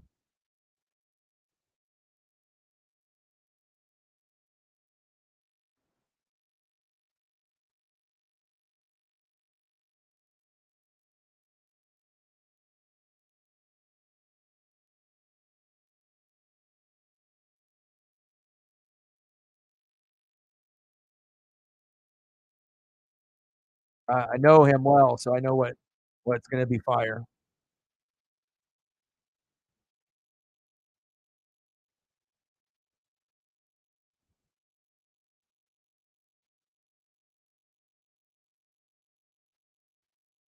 Steph Curry trying to get me to go to fucking Subway with Tatum. Come on, man. Oh shit. That's what it is, huh? Fucking Lombardi. Need to get another one. You can't win it without Tyreek. They won it. You can't win it without Bieniemy. We'll see.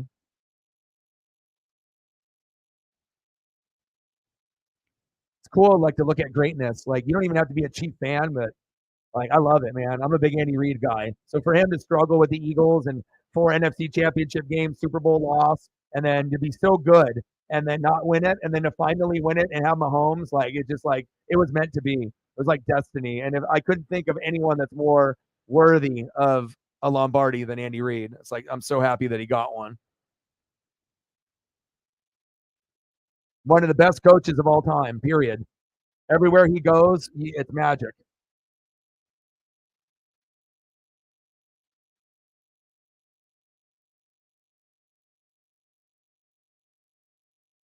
Shout out, Chief. Chief, I'll keep those there. So we'll see.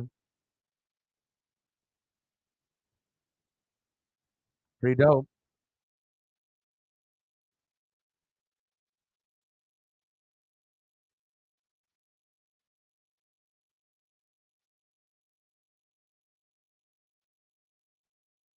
Yeah. I like vintage wrestling shirts. That's kind of my thing. I don't have very many, but that's kind of a thing I want to get into if I ever had more money. Like I can go back and buy some original DX and original NWO and some Shawn Michaels and Bret Hart and original like Ultimate Warrior, Hulk Hogan, Macho Man, Macho King, Mega Powers, Legion of Doom, Road Warriors, Demolition. Be cool. Minute 50 left, 10-7.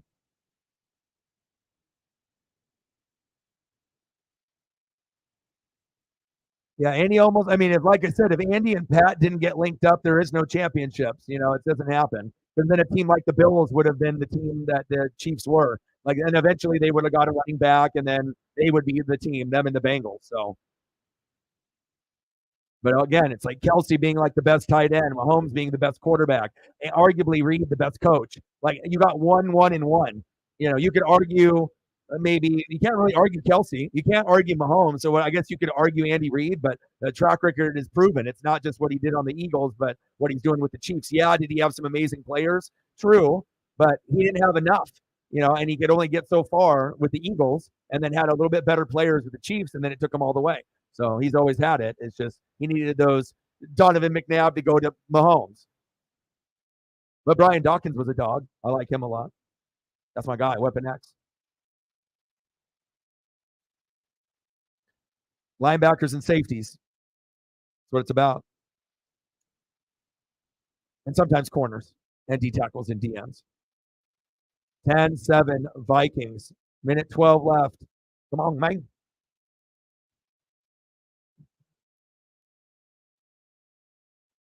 Ten seven.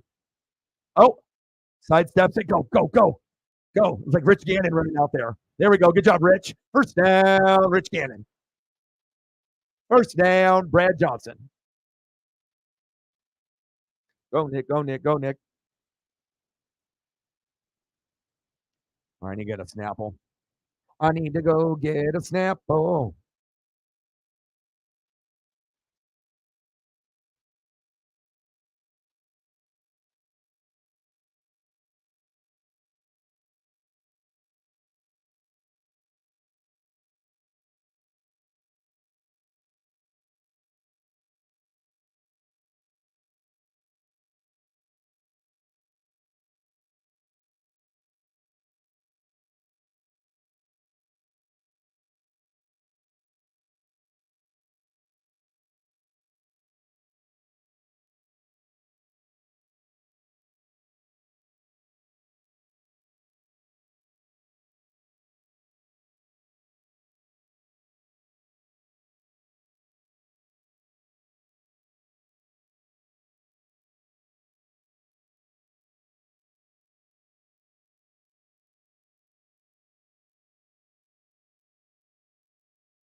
Oh my God, Mango Madness. If you haven't had a Mango Madness in your life, go fucking get one. Don't be dumb. Don't be stupid. Live your life. Snapple apple, Mango Madness, kiwi strawberry. Put it in the freezer for an hour, drink it. Tell me it don't change your life forever, because it will. Just giving you some advice. That advice right there is worth at least $100. Because then it's like, I don't even need beer or soda. Sometimes you can just have a fucking frozen ass Snapple. And it's like you just went to 7-Eleven for a Slurpee or something. Incredible. 10-7 Vikings. Nice hit.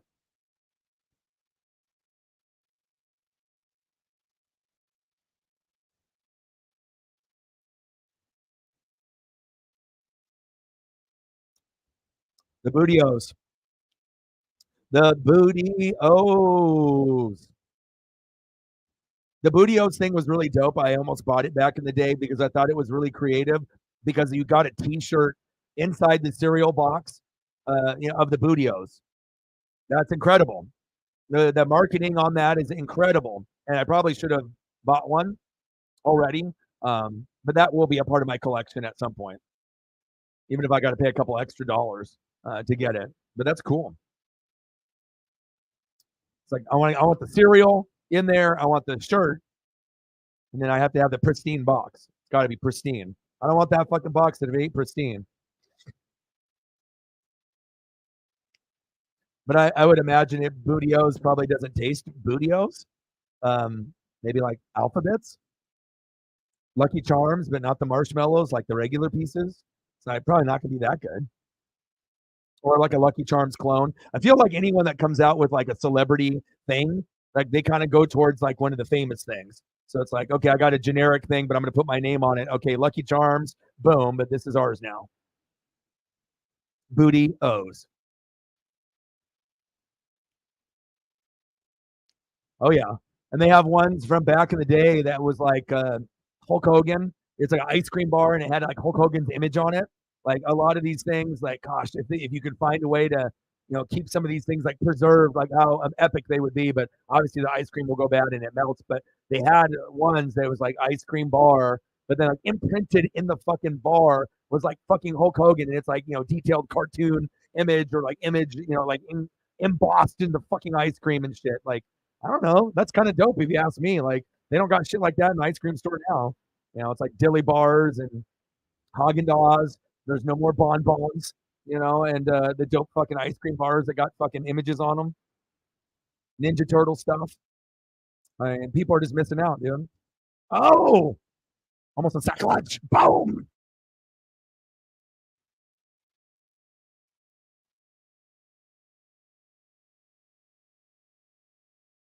Yeah, Stone Cold and Rock. Anything Stone Cold and Rock is dope. If you own any of that, like you own a part of the best part of when wrestling was the best. It'll never be duplicated either. NWO, DX, Rock, Stone Cold. Never, never, never, never, never. I mean, you're talking about some of the most charismatic, talented, just OG, triple OG. You're never ever going to recreate that, and ever. I mean, we're talking about that is Mount Rushmore, and there's no one getting there. It's either you lived it or you didn't. Fucking, it was ass. It was fucking this booty cheeks. It wasn't good overall. I mean, I thought it was going to be, but then that main event killed it. Yeah, it got to be better than that. And I thought that Logan Paul Ricochet was the best match. I thought the best moment is when they sold the Bianca injury.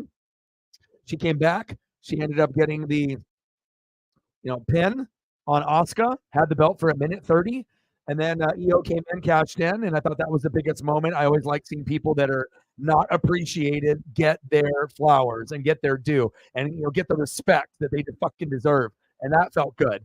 But then the main event, it went from being an 8.5 to a 9, and then if the main event was good, it was going to be a 9-5 pay per view, and then it was so fucking bad at the very very end that pay per view all went down to me all the way down to maybe like a 6 to a 7.5. Like you just pull the plug. You just let all the air out of the show. And that was one of the worst main events at the end. And it's just like, it's like almost at this point, the bloodline thing, they're stretching it out so long that they're running out of, relevant things to kind of do besides guys turning on each other. And, it's just like they're milking it for what it's worth, but it's lost. It's like fire. That oh my gosh, I can't wait to see what happens next. That died a long time ago. Now it's like let's get over with this. Like even the fans of the bloodline are like, all right, I think maybe we should, you know, I mean, how many more angles are we doing here? It's like I get it, but 3 years. I mean, how long do you want to do this shit for? This is unprecedented for wrestling, but it's not like in a good way, like NWO. This is like getting annoying. Like you're pissing wrestling fans off because no one even gives a shit anymore. But everyone gave a shit about NWO and DX until it was gone. Difference.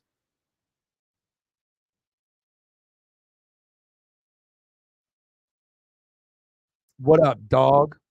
What's up, my boy Pep? My boy Pep in the building. What's good? I'm gonna throw up some Pep for you. Pep is in the building.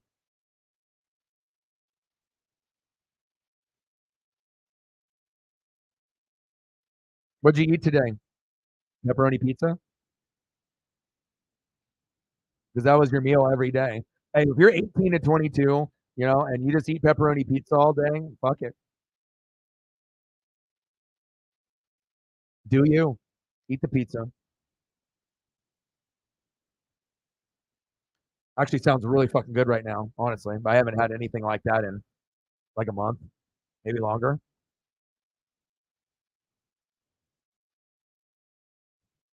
Eating some KFC. I'm eating some thighs and breasts, and I'm having some mashed potatoes and gravy. And give me some of them rolls. Give me some of that chicken. And what'd you get? Crispy, extra crispy? What are we talking? Popcorn chicken? I mean, what are we doing at KFC? You gotta let me know. You gotta give me ideas because maybe I'll get it in a day or two, or maybe sometime in a couple weeks.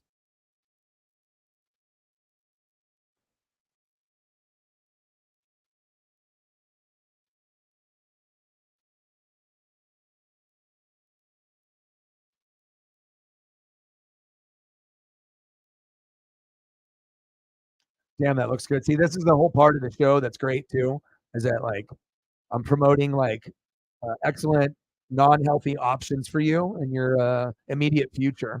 Life is short, and you should work out and try to lose weight. But sometimes you just got to go dive in and eat fucking 6 of those bitches right there. Boom, boom, boom, boom. All the pepperonis. Fucking who cares? Do it. Do it. A little bit of that KFC. I haven't actually had some in a while. Popeye sounds good. KFC sounds good. They have like hot chicken place that's pretty bomb. Dave's got the chicken, but I don't know what it is when you are hungry and then you end up seeing the deliciousness. It's like you're definitely gonna get whatever I'm posting like tonight, and if you don't get it tonight, I guarantee some of the things you see you will get within 1 week. It's just it's gonna happen. You're gonna get drunk or stoned or whatever, hungry, and he's like, "Fuck, dude, that, yeah, yeah, that's happening. That's happening. You're welcome."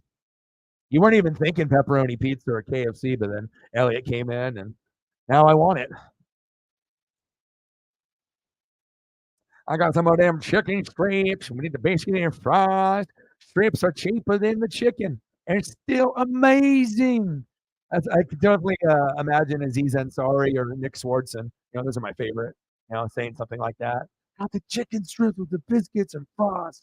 Strips are cheaper than the actual chicken, but still amazing. Fucking Aziz. That's my dog. That's awesome, man. Sounds good. Especially when you haven't had it in a long time. It's one thing if you're like addicted to it or you're just eating it all the time, but I mean, if you don't have it for a while, it hits a little differently. Especially if you're hungry and you're like craving it, and you're like, oh man, this is going to be good. And I might even have leftovers a little bit. And sometimes that second feeding, of the chicken after the initial is the best, right? But then sometimes the little munchie that you get like maybe 30 minutes later to an hour later, that one's actually kind of good too, though. The if you depending on how much you ate the first time around. I'm just speaking facts for y'all. They're doing highlights of the Patriot game. Like, how am I supposed to do a reaction video? Like, start the reaction video out and be like, yeah, I'm going to be doing the reaction video to the Texans and the New England Patriots. And then just end the video. I mean, that's it. There's your highlight package. Unless you want me to throw CJ Stroud up for a pick. A pick. There you go. There's a highlight package. And some of that Kentucky Fried Chicken.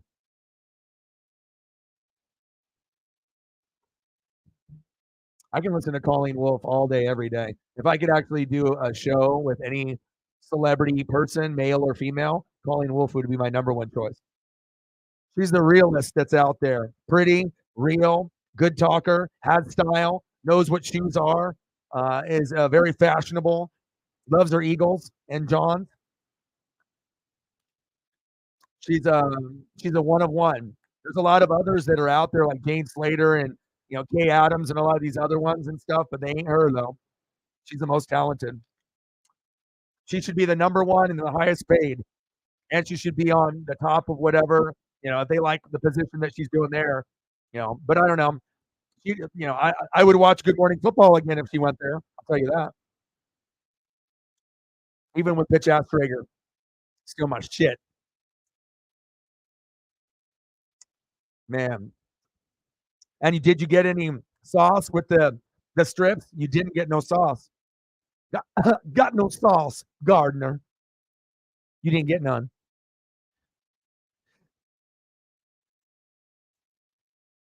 The biscuits. Oh yeah. Well, you can't eat the biscuits late. That's a no-no. Once the biscuits don't get eaten the first round, you got to throw them out or just give it to someone that's desperate. That's fucking poor, desperate. They're like, fuck, I'll eat anything. You're like, I'm faded. I need to sober up. Give me that fucking 2-day-old dry ass KFC biscuit. Pour some water on that shit. Right? But when they're fresh and you put the butter, but you got to put the honey on there too. You got to do the combo. Butter it, then put the honey, and then boom shakalaka. Yeah, for real.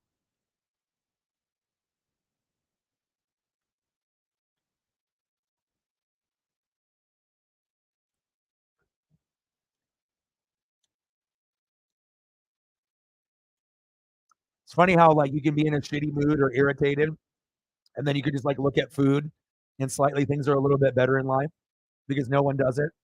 It's not like you just go to a channel and all of a sudden there's just food there. But then people show up here and then that's what happens. And then you start to realize how much you actually really love food and looking at it and eating it and smelling it.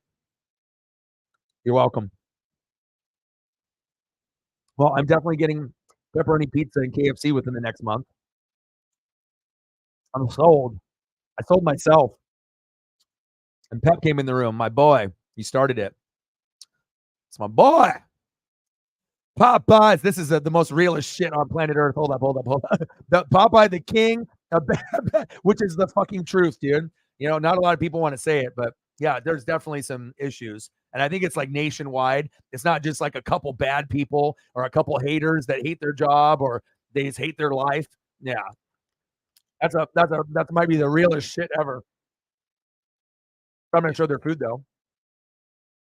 Their food is good.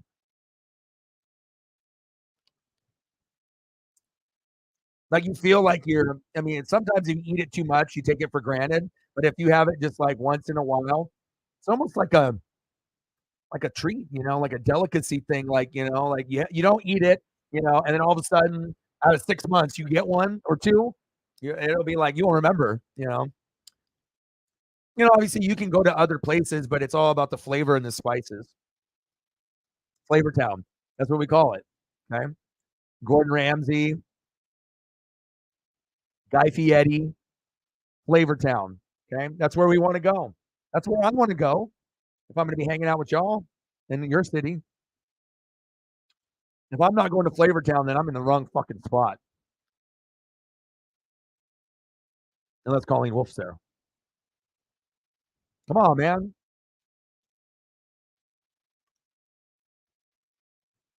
Now you guys are really getting it. It's like the far back. I'm back. Boom. In your face. Back. Oh, yeah. That's done. The close-up. Jupiter wants a close-up of the biscuits that are dry by a week. It's sitting there. Realest shit ever. I'm jealous. I don't got it churches. I've heard of it though from you guys. I get jealous. I look at pictures sometimes. I'm like, God damn, like menus and shit. Or people will send me their like plate. And I was like, fuck, that looks really amazing. Because I like trying to lose weight, but I got like a fat boy mentality sometimes. Like I love food, and it's like sometimes I want to like overeat myself a little bit and like really enjoy it. Like eat to the point where it's like not healthy, where you're just like you can't move and just like really enjoying like a Thanksgiving thing, where you're just stuffed. But I don't know, I can't do that now. But sometimes when I see certain food, I want to get that way. It's like a birthday, but funner because you're eating.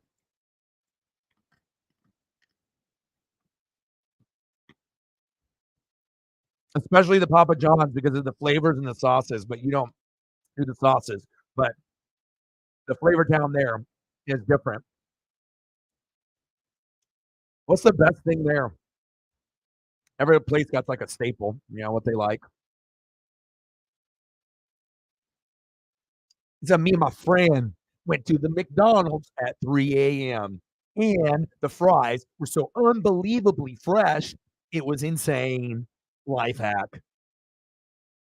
Dude, the fries are one thing, but have you ever had McDonald's chicken nuggets that literally just came out 10 seconds before and you get them in the bag compared to the nuggets that have been under the lamp? I've only had it a couple times, but when you get them initially, like they burn because they're hot, it's like right out of them, like they'll burn your mouth or whatever, but the crispiness and the texture in the nugget casing is like so different. I can't even describe it.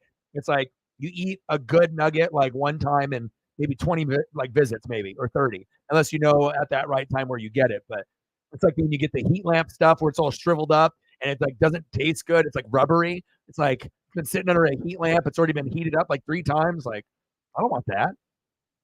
I don't want that. But what happens? We get it and we're so hungry, we say, fuck it. We just eat it. Or I'll just dip it in some fucking sauce and maybe I have to heat it up in the microwave. But that shit ain't getting wasted. I'm eating that. Me and my friend went to McDonald's at 3 a.m. and the fries were so unbelievably fresh. It was insane. Life hack. Oh my god, bro! Don't even play.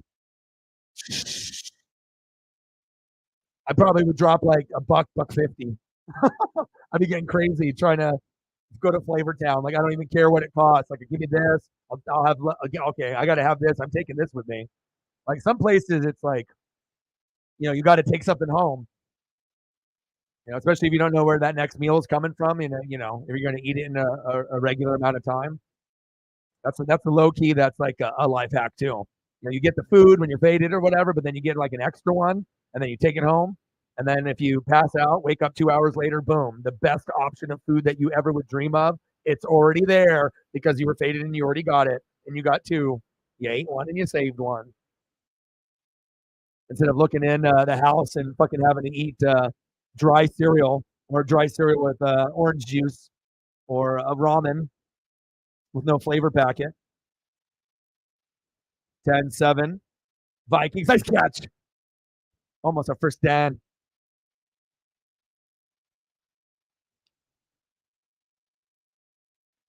Yeah. What's the deal with that one?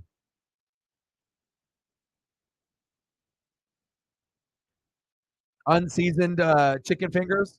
Damn, I love me some chicken fingers.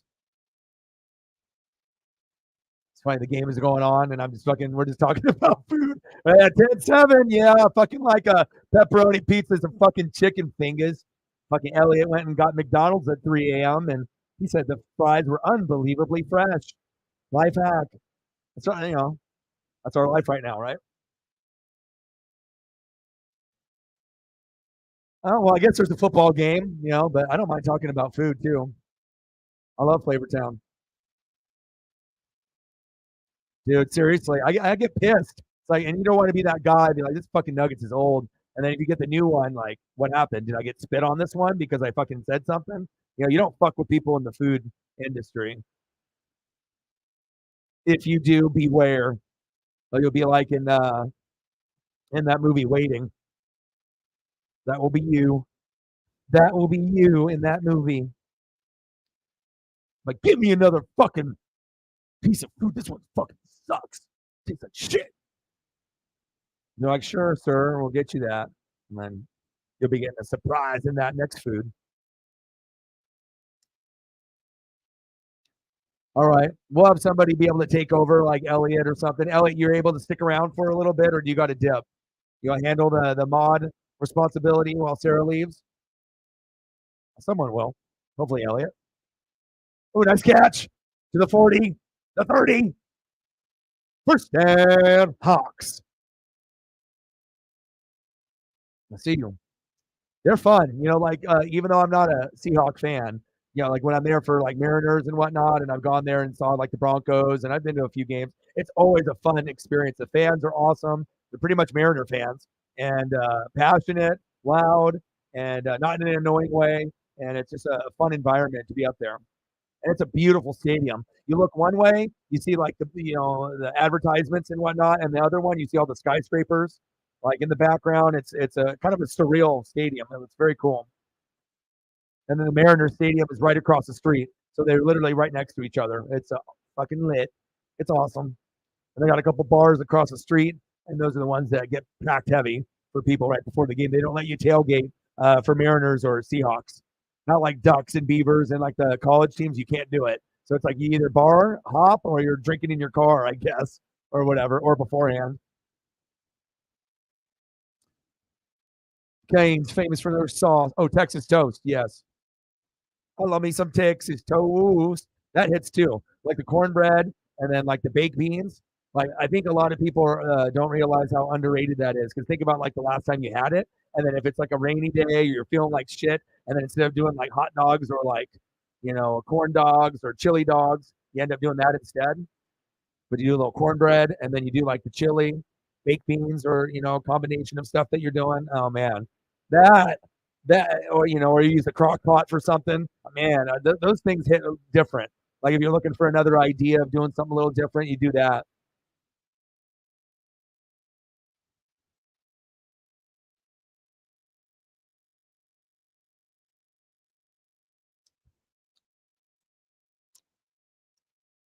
10-7 Vikings. My fucking chicken tier list. I don't know. Could be tonight, maybe.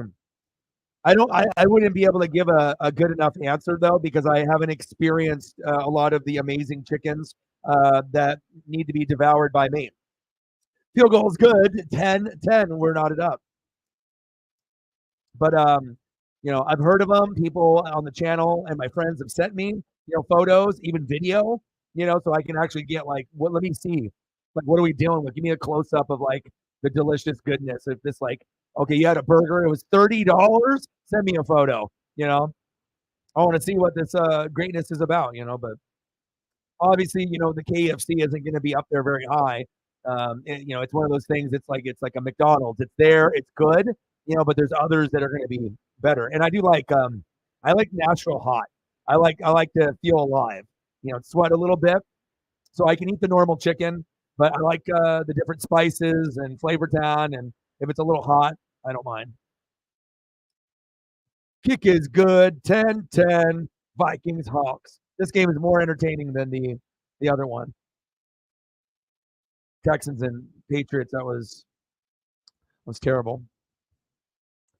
Yeah, but I would like to be able to collaborate, and you have to get like a couple people on a panel because, like I said, I don't know if there's been one person that has all the chickens in their repertoire. They got the chickens down on lock. Like, okay, I've been to this place, I've been to KFC, I've been to Popeyes, I've been to Dave's, I've been to all these churches, I've been to like all these Canes, like you've been to all these, like all of them, Bucky's, and then you can actually get like a respectable answer. But until you actually go to like 10 of them, then you can't even give a tier list. It has to be like KFC, Popeyes. Okay, duh, that's 2. But what about the other 8?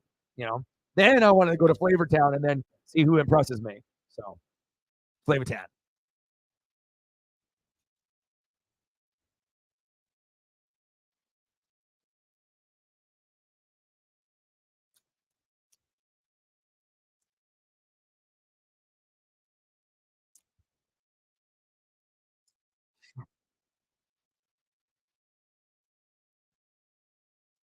Well, of course, because it's taken for granted. It's not a big thing because it's a big thing everywhere else because you guys just do it like on the regular, and it has become a thing that's been taken for granted. Like no one cares about it anymore.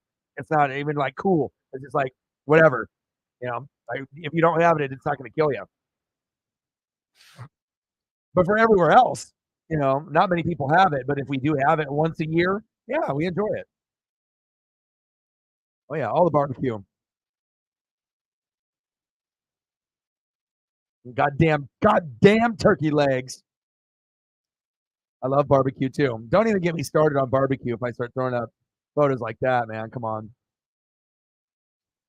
Barbecue is like one of my yeah, it's up there. So many different options, so many different flavors, so many different styles, depending on where you live. If you live on the West Coast, but if you live like in the Midwest and the South, it's the best. Like, you don't have to be, oh, we're over here. So, I mean, I guarantee anything that's going to be in the Midwest and the South, that's going to just obliterate anything on the West Coast or the East Coast. We got the seafood. That's the seafood we got on lock. But barbecue, you guys got that in the middle and the South. Now you guys got me wanting to look at goddamn barbecue now. Look what you did.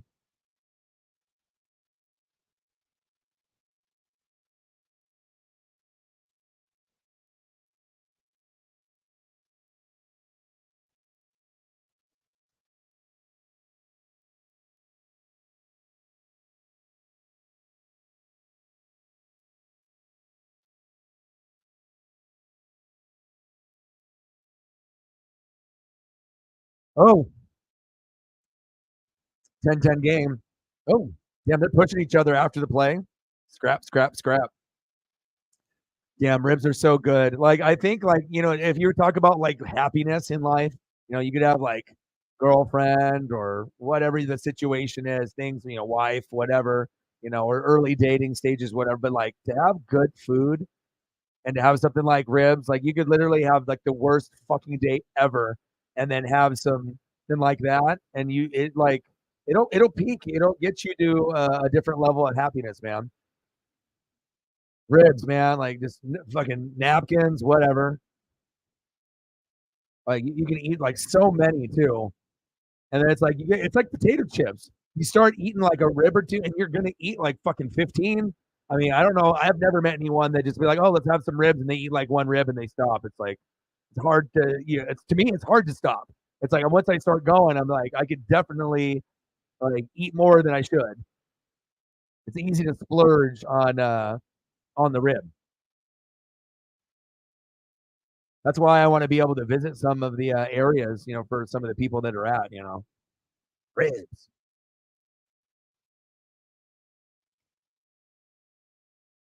Right. So yeah, no matter what, if you got a budget for other stuff, beer and other things, but if you have something like that, I mean, you make the extra sacrifice for burgers, dogs, a steak, prime rib, barbecue, chicken, just to like because there might be leftovers, and it's gonna be you put in the love, you put in the time, get on the grill or you do whatever, and then you know that it's gonna be amazing.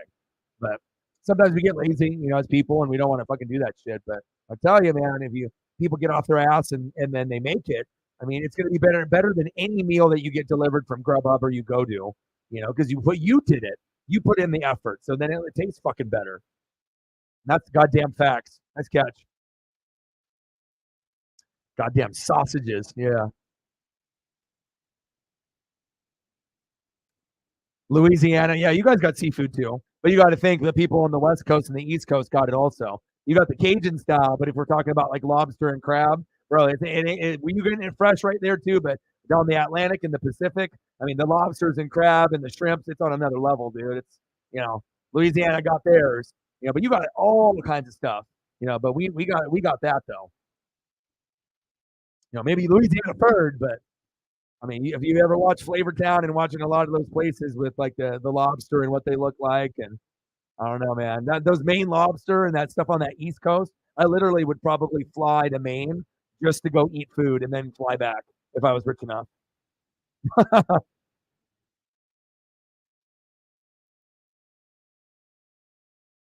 Cheddar jalapeno, yeah, I definitely would like to try it in many places. Yes. Oh, I definitely would agree with that. You can take the final product and take it to that next level with that sauces and seasonings and Flavor Town and the history there. I've watched a lot of food programs. I mean, and I've had some, but I haven't, been there, so I haven't been able to fully experience everything. But and I want to go to Maine so I can do like I want the lobster or the crab to be caught, boom, like 2 hours later, I'm eating it. Like I want that, and that's the type of shit that you can get too. Flavor Tad. All right, we're knotted up at 10. 8:22 left in the third. Let's see if they can move the football. Other than that, then we might keep looking at food. I mean, fuck, I don't know. Food is good.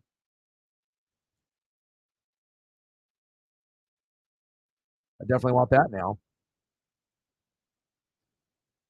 All right, now I have to look at barbecue. We have a moment. Timeout for barbecue.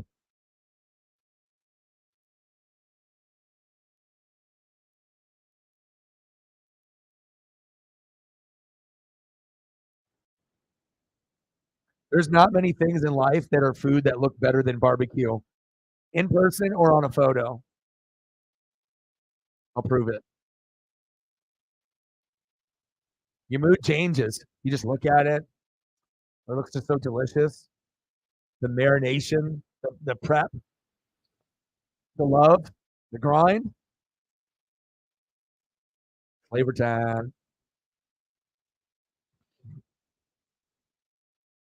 Oh my God, I would love that. Dude, my first job was doing crawdads here on the West Coast at 12, years old when everyone else was playing video games and shit. I was fucking, making $20 an hour for 3 hours of work.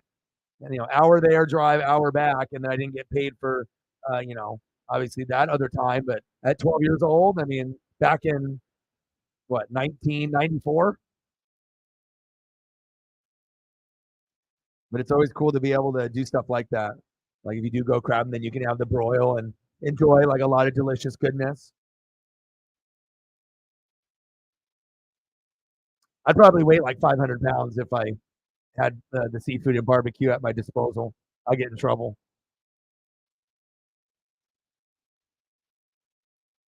Oh, I bet.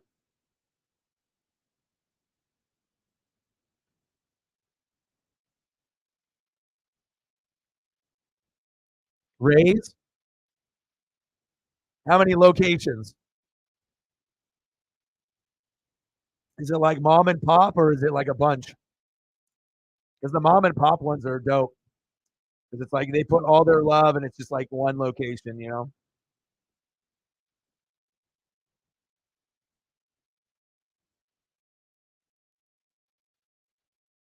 The one thing in life that might be just as interesting as football, food. God damn. All right, it's 10:10 when we're looking at delicious food, but it's all right. We're doing it during the timeouts. 8:07 left in the third.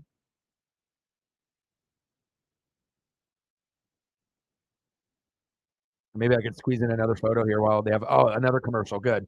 I got to get more Flavor Town for you guys because every photo keeps getting better and better and better, and your mood is getting better and better and better. And at this point, you it's like I don't even give a shit if we're watching the game anymore.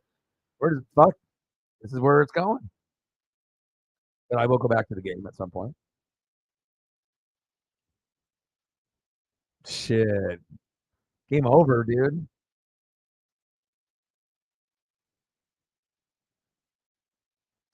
Falling off the bone too, yeah, dude.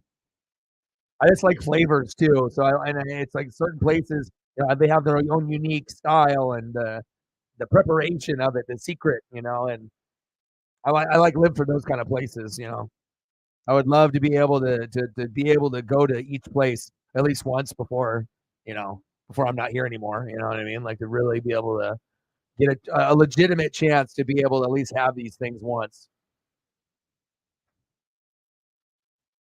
And then just go to Flavor Town and just like really enjoy it, like savor it. That one time that you're there, knowing that that's probably going to be the only time you're ever going to have it.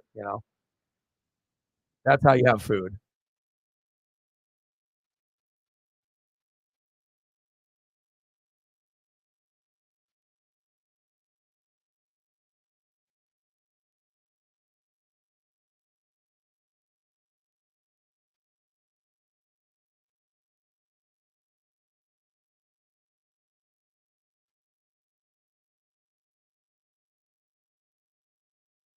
Yeah, dry.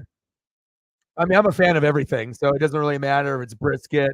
Um, it could be a number of things: prime ribs, hamburgers, even. You know what I mean? Someone that can make a custom own like hamburger from scratch, and they know what they're doing, and making it unique.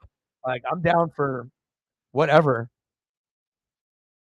But yeah, I think I would agree with that too. But I guess it depends on where it is because I can't be the full judge because I need to try more options. But I think that most of the time, I would say that that would be correct. But there's some people that would go the other way, and they would like the more of this. It's more saucy. If you do a good job, you should be able to taste the Flavor Town inside. When you're taking the bite. So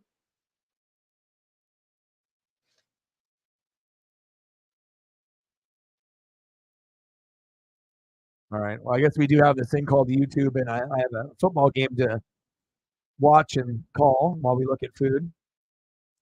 10-10 Vikings and Seahawks. 8:07 left in the third quarter. Play action fake. Nice little dump down. Gain of about 5 or 6. 8 minutes left in the third. Definitely more entertaining than the first game. And it's always good when we can talk food. I mean, nothing really makes me happier besides Paisley, my channel, you guys, and a few other things.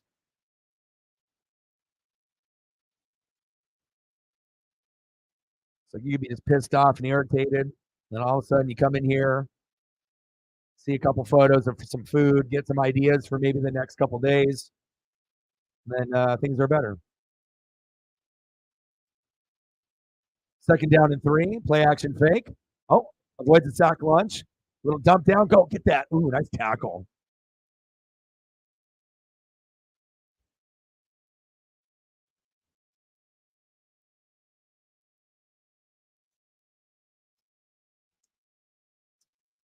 Third down and 3. Let's go. Barbecue gizzards. I've heard people, and so I know some people like talk about like frog legs and the gizzards and stuff that they're scared. But I think with me, I'm really honestly down to try anything once, and if there's a batter on it, I know it's gonna be good. People when they think about it, they think it's like the raw animal leg, just oh, but everything's cooked, so there's gonna be flavor down on it, and if there's a batter, it's like I can eat a shrimp, but I'd prefer a crispy shrimp, rather than a grilled shrimp. But if you got a grilled shrimp, I can dip and I'm good, or I can eat it how it is, or But crispy is obviously that's the way I go. I like the lobster, got the lemon, and then crab. Give me the I crack them all open, right? But I think the crispy shrimp that's my one right there. Like, ooh, shit, is that targeting? That might have been targeting right there. Yeah, I just like necessary roughness. What are we getting here? First down, Hawks.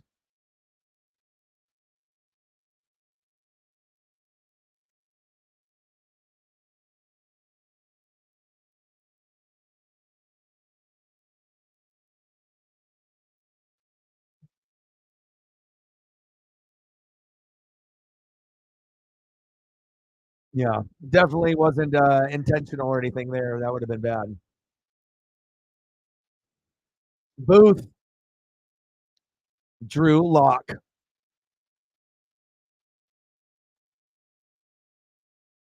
And it definitely could go either way. I mean, 10-10, much more entertaining than the first game. That was like really tough. That was like pulling teeth, man. So you don't realize how bad the Patriots are until you actually watch them. You're like, oh fuck. Like at least I was trying to watch CJ Stroud, but Jesus, it's like I'm like the biggest fan too of the NFL, but even being a big NFL fan has its limits, especially when you're not getting any like production on either side of the ball. It's like, what am I watching here?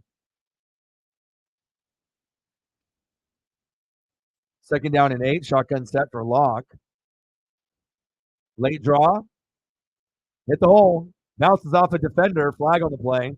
Laundry on the field and a late hit. Another flag comes out. Uh-oh.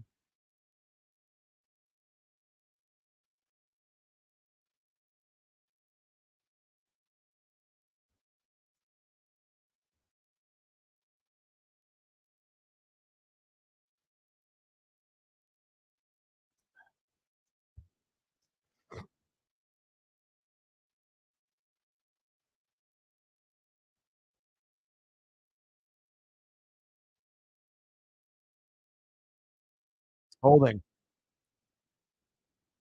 No, because they erased his existence because they assumed that he had CTE and that he did what he did to his family members and then to himself, and then they just tried to erase his image and his name and anything that he did that was fucking incredibly awesome out of the books.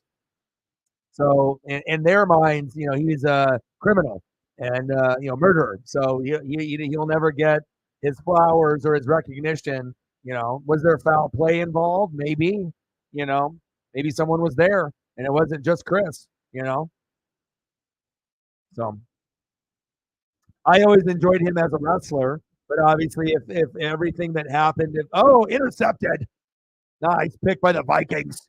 Um, but I always liked him and Dean Malenko and Eddie. I was a big Eddie Guerrero guy, so I like that intensity. And obviously, the Wolverine, the Rabid Wolverine, had that intensity. But again, anytime that someone does something like that, and it's I would assume most people believe that he did what he did, then all the hard work and all the blood, sweat, tears, and all the beautiful, best friend that he had in Eddie Guerrero, all that went down to the tubes. So, but if you go back, you can still watch matches with him in it, and then if you were a fan, you can enjoy it. Because obviously Benoit in the ring is different than Benoit out of the ring, but yeah, he's definitely never going to get his flowers though. Yeah, unless it was like foul play and someone else was there. I mean, no one's going to know that for sure.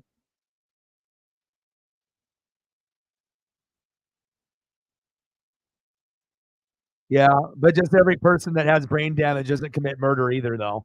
Like, there's probably people that have had brain damage and they've done crazier things, and then some of them that have not. So, I'm not sure if you could, you know what I mean? Just being honest.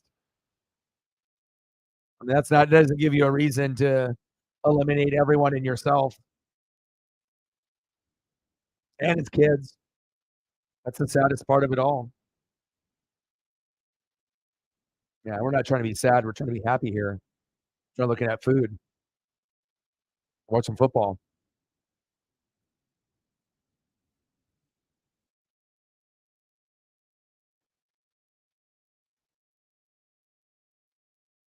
Like I'm so much happier.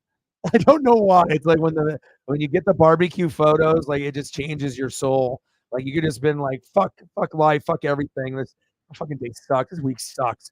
And then just like, oh man, that looks good. Like maybe I'll do that on the weekend, and then your weekend will be incredible. You know, sit back, watch some fucking Hulu or some Netflix, and fucking eat. I mean, what's fucking better than that? Goddamn nothing. Go to Flavor Town. Do yourself a favor. You deserve it. Do it at some point when you have money. Beer or Flavor Town, you decide.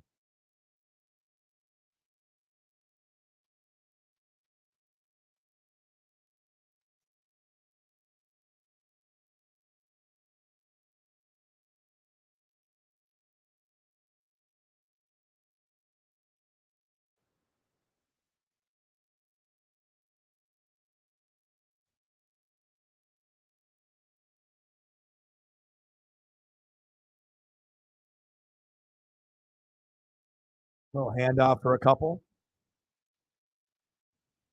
Throw them up there. Rabid Wolverine, the most intense wrestler of intense wrestlers. I liked him. I didn't like him more than Eddie, but I did like, what he did in the ring. Very unique.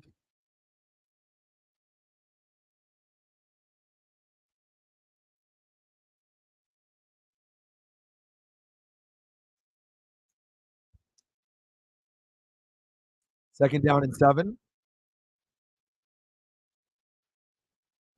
No halfback toss. Blockers up front. Runs into a wall and gets fucking obliterated by 3 Hawks.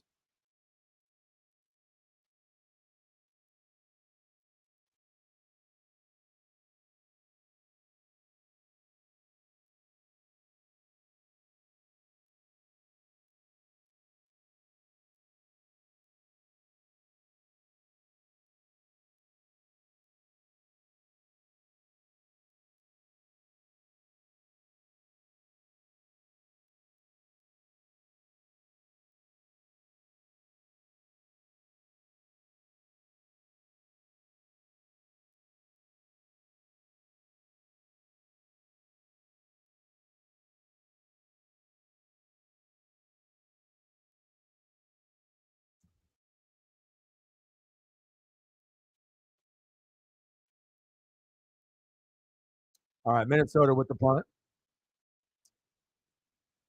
3:30 left in the third quarter. Knotted up at 10. Definitely a defensive battle.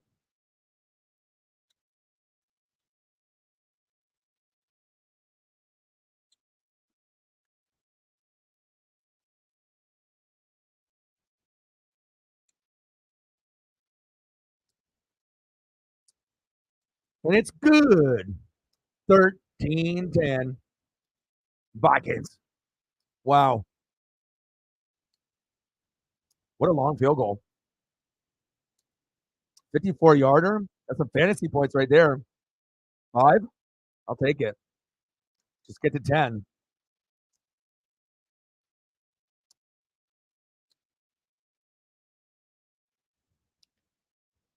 Yeah, that's my guy.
All right, hold up.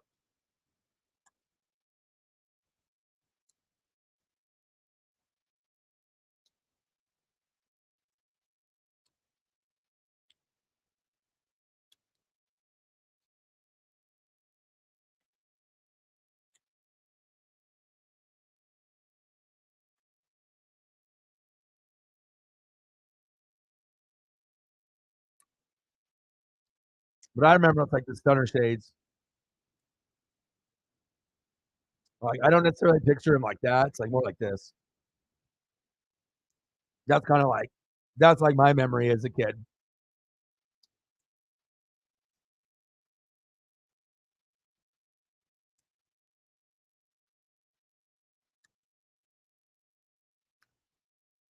A lot of people like Shawn Michaels, more, but I'm more of a Bret Hart guy. I like heels, and he's probably the most technical wrestlers of all time. So,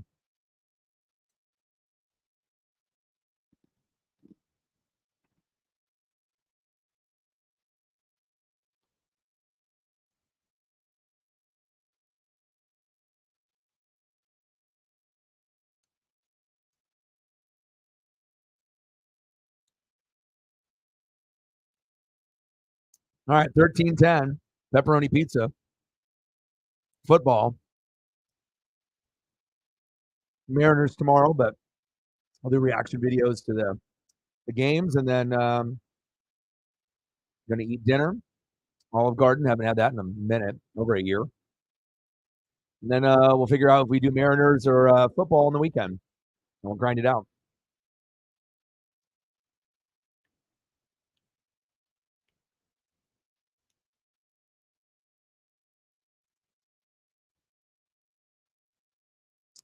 Yeah, but you can always go back and watch stuff. But obviously, being a part of it is a little bit different.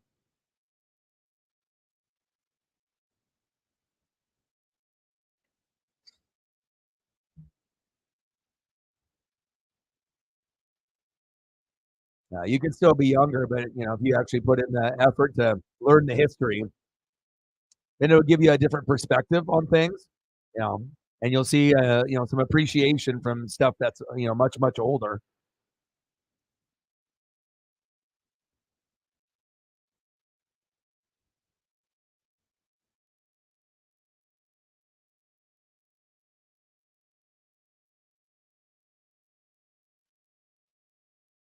Shotgun set, nice zip on that throw, a few yards away from the first down marker.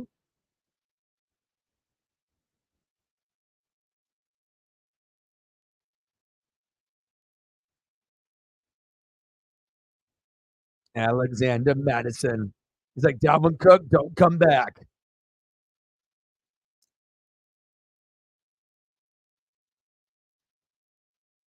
Oh, really?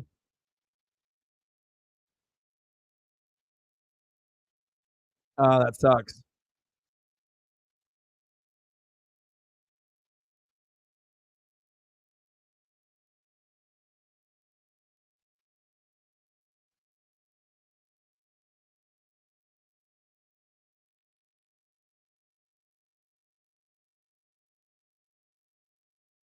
Fifth season from Boise State.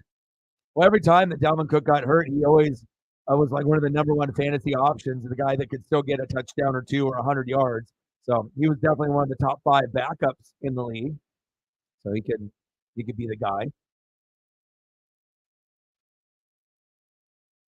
Well, obviously it's big for him and big for like Tony Pollard too. Finally not being underneath Zeke's wing, and Pollard has actually been better than Zeke for the last couple years, but it took him too long to figure it out. Oh,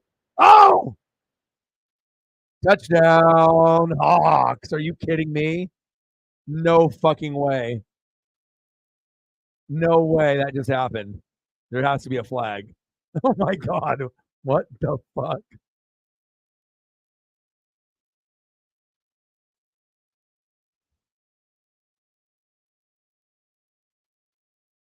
Gonna count, or is this getting called back?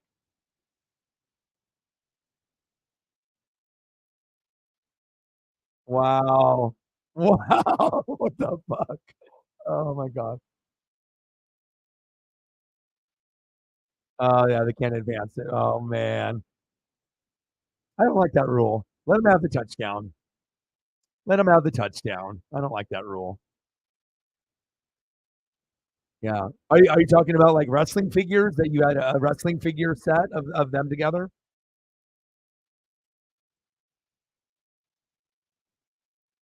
I got a lot of wrestling memorabilia. Anything with the image of, like, the old school people from the '80s and '90s, it doesn't matter if it's, like, socks, um, whatever, whatever a T-shirt, something clothed, it don't matter, like, that stuff is awesome. Like, a lot of that stuff got worn or is just not around anymore, so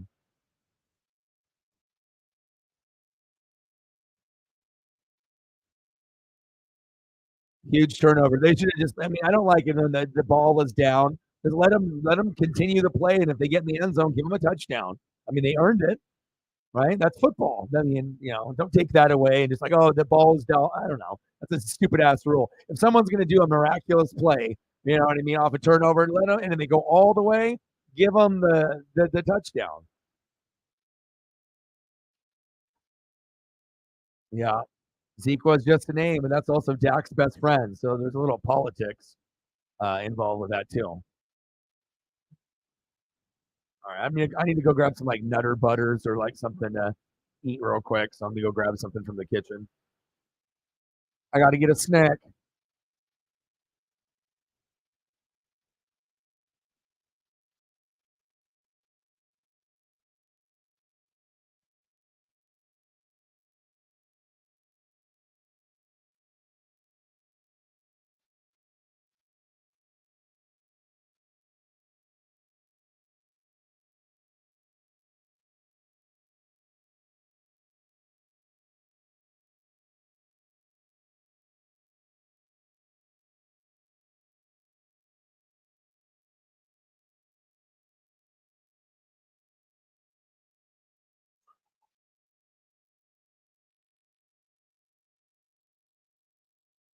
All right, Nutter Butter 4-pack acquired.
Almost the end of the third quarter. Oh, nice run by Locke.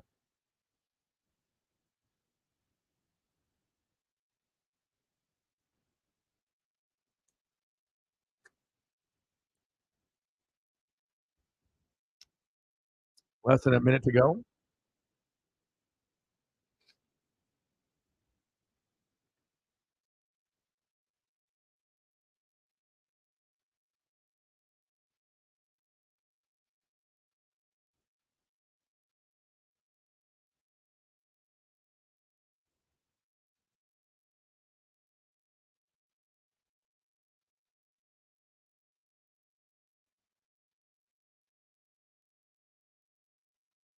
Oh, good defense there.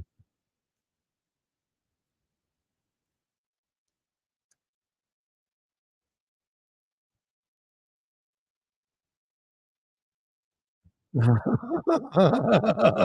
that's awesome. Really? You're like the hair man. That's awesome. Heck yeah. See, those are the memories that are precious, dude.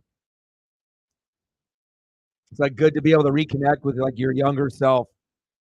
I found some of these like old Hot Wheels from when I was a kid, but it's weird because like I have Hot Wheels that are from before I was born, which I don't make that doesn't make any sense to me.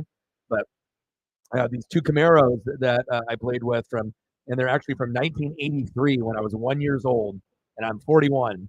And just to be able to, have them, and just be able to, it's just crazy, dude. Like, to be able to have something in your hand from when you were, 1 to 5 years old or 6 or 7 years old, or I mean, and then to be able to reconnect with that piece, it's just you can't put into words because a lot of that stuff gets lost for most people, so or misplaced or sold.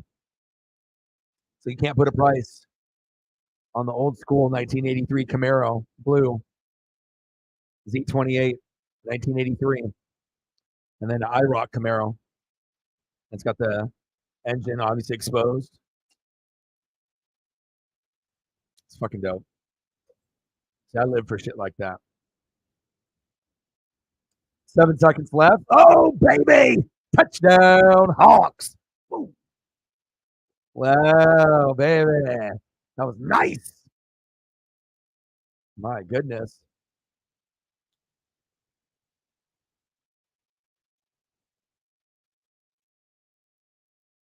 The hairy man.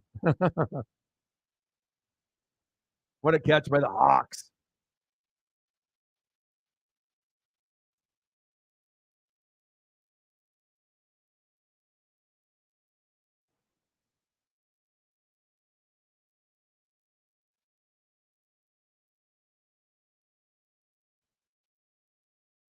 Extra point is up, and it's good, barely. Hawks, 17-13. 3 seconds left in the third.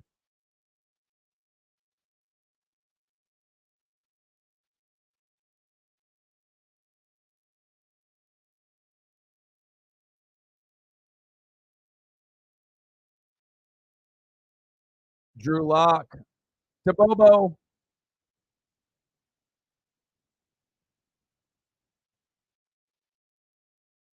Jake Bobo. What you know about Jake Bobo?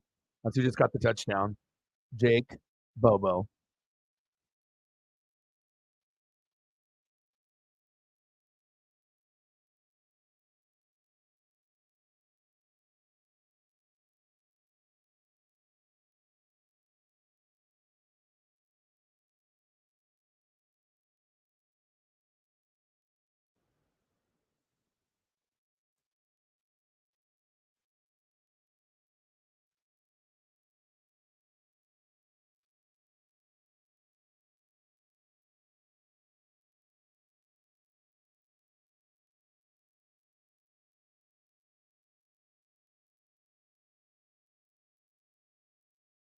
I got to get like a college photo of him or something.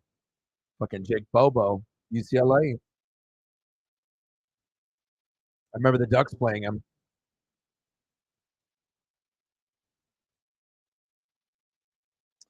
All right, Bobo, I see you, just like you did in college. That was cool. End of the third quarter, Seahawks 17, Minnesota 13. Drew Lock to Jake Bobo.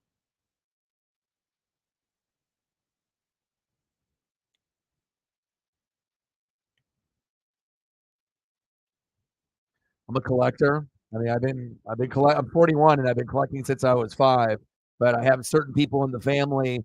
My dad collects. antiques and things like that and Dodger memorabilia. And I've been collecting, since a very young age, and some stuff that has just been untouched, for 30, 35 years, in certain boxes and whatnot. And I actually found like not a garbage bag, but like a grocery bag, like a paper bag. And it was like a quarter of the way filled of just like open toys from my childhood. And I found it and it was like mind blowing. So like I ended up finding micro machines and from the 90s that are dope. And I found, lots of Hot Wheels from like the 70s, even before I was born, which makes no sense. Like I might be a time traveler. I don't know. Um, but you would think if I was born in 82, that my Hot Wheels would be from like 1985, 87, 90, 92. But I have shit that's from like 73, 75, like 77. And I think I only had one that was like in my age range from like 87 out of like 20 cars. And my dad didn't collect them back then. So and it wasn't from like a garage sale or someone else. They were bought at the store, like at Toys R Us and stuff. So I don't know. Weird, but very cool. My favorite one is and I even found my favorite like Lego vehicle, mint condition, still like 10 out of 10 put together. And I found that, and then I have like a Ford Bronco type thing, and the doors open on it. Um, yeah, it's just when you can find shit like that and then rekindle your childhood, it's pretty special. I usually try to watch like old school stuff from my childhood at least at least once a night. Whether that's like Transformers or GI Joe or Turtles or something like that, just to kind of bring back those memories from when I was 5, 6, 7, 8, 9, 10 years old. I think from like 5 to 12, everything is really fucking cool, or 5 to 13. So if you like have good memories, or there was good cartoons or good toys from when you were 5 to 12, go back to that time. It's like, why do you think 80s toys are worth the most? Because they had the best. GI Joe, Transformers, Ninja Turtles in the late 80s, early 90s. There's a reason why that shit is so collectible, because it's the fucking dopest of the dope. You know, Battle Cats, know it. So many things. He-Man, Skeletor, Ghostbusters. There's just so much iconic shit. Yeah, or Toys R Us. That was used to be my thing. I used to go there once a week and scout, and then find items and get them for my collection. And then you got like fucking dickhead Bobby that's like 6, that doesn't get the fucking figure that's mint condition and slams it, and Gronk spikes the fucking figure I was gonna buy, you know, and then just slams it on the ground. And it's just broken, yelling at his mom for not buying the toy. But I got some really good stuff in my collection from there over the years. That was my favorite, man. That was my favorite place to go to. Like, I'm just bored and I got, all my shit done, and I'm just sitting there. I could either like start, smoking or drinking, or, visit a friend, or fuck it. Maybe I'll just go here and see what they got. And then I can always go somewhere else after, but just to, check it out for 20 minutes or whatever and just see what they got. I mean, I don't know. I like doing that. I miss doing that actually.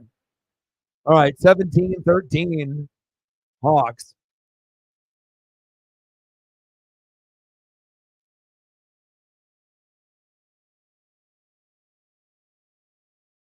Handoff. See if the Seahawk defense can make some big plays. Yeah, but that's tough.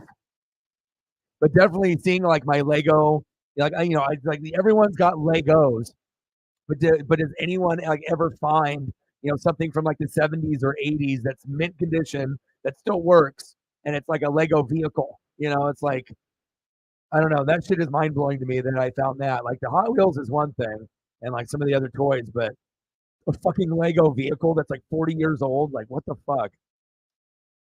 It's awesome. And like the doors barely have been ever touched, because I remember I didn't fuck with it. So it's like when you open the Lego door, it's like stiff, like it's not one of the loose and everything. Like everything is literally just the way it was 40 years ago, and it's just sitting on my dresser. It's fucking awesome. And then like on the back, it's got exhaust that you can move up or down. But the best part about the vehicle is that it's got a sunroof that's like it goes up and down. You just put your finger there and you can pop it open halfway or close while you mob around with the Lego vehicle from fucking 40 years ago. It's pretty sweet.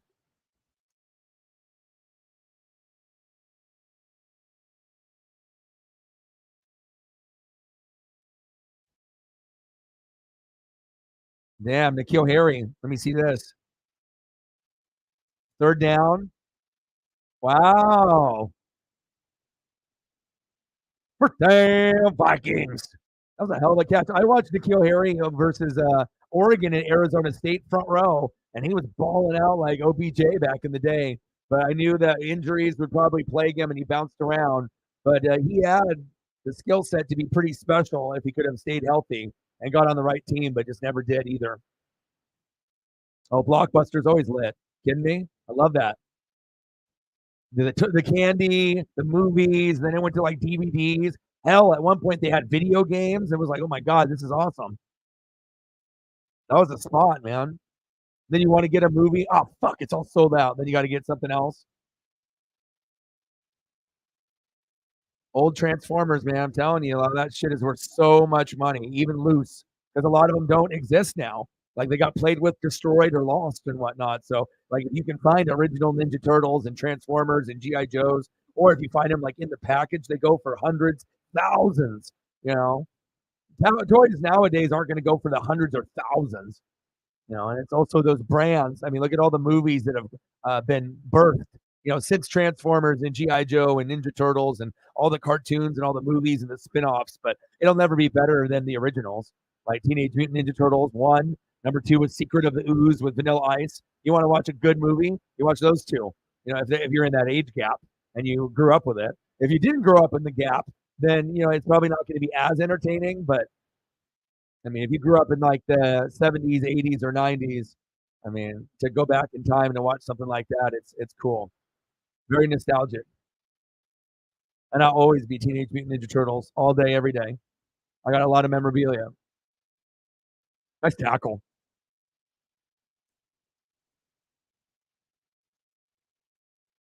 Fourth and very short.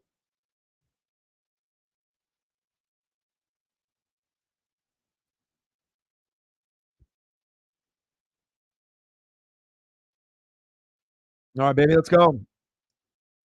Kirk Cousins on the sideline. I like Kirk. And I like Kirk before the Netflix special quarterback, and I like him even more now. He never was going to be a Patrick Mahomes, but a guy like that deserves to have a deep run at least once in his career. Good defense by the Hawks. Way to be. I need to go get another Snapple. Yeah, boy's thirsty.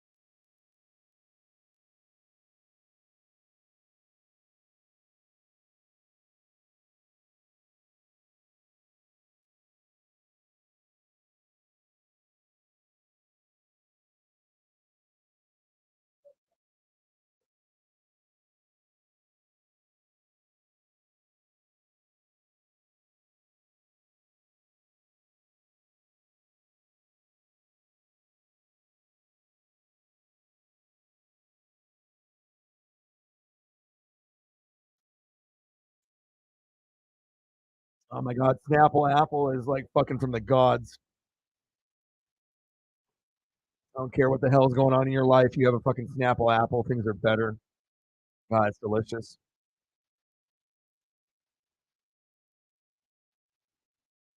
Sorry to hear that. Right there, then he's 2 years older than me, so he's right there. Like everything that I would talk about, he would just be getting giddy, and he just have so much nostalgia coming out of his bones. He would just lose it. He'd be like, "Wow, like this guy knows." And especially if you're exactly the same age, or if you're like 4 years younger or 4 years older, like if someone's a senior and then someone would be a freshman, like you're going through the same memories in that 4 year gap with other people.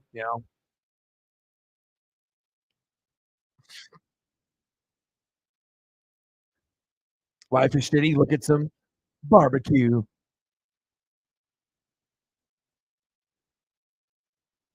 Now I'm really, really craving it.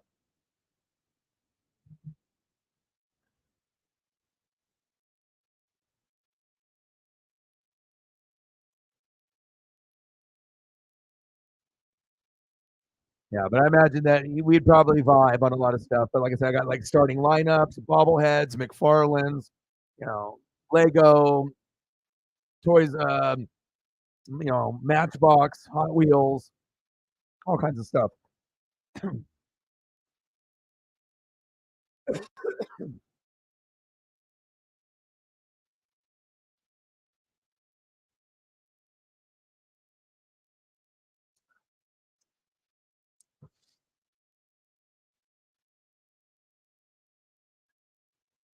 Yeah, see, things like that are cool. You know what I mean? And sometimes it's like, you get a little bit older, and then if you end up like reconnecting with your younger self, and you can end up finding that item again or rebuying that toy that you had.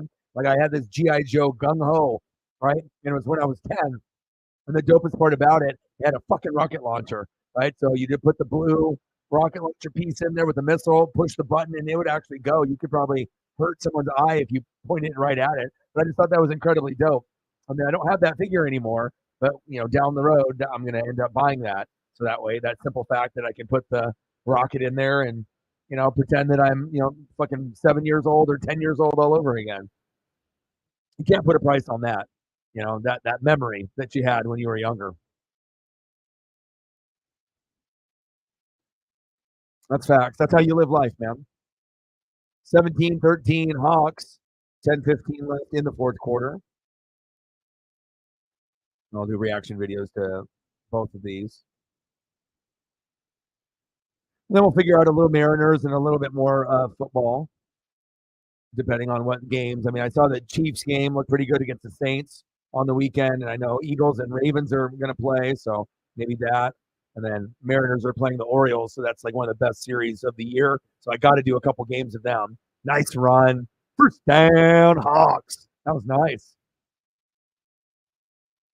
Move the chains. Nice quarterback draw. It was like I was watching a skinnier version of Tim Tebow right there. Nice run.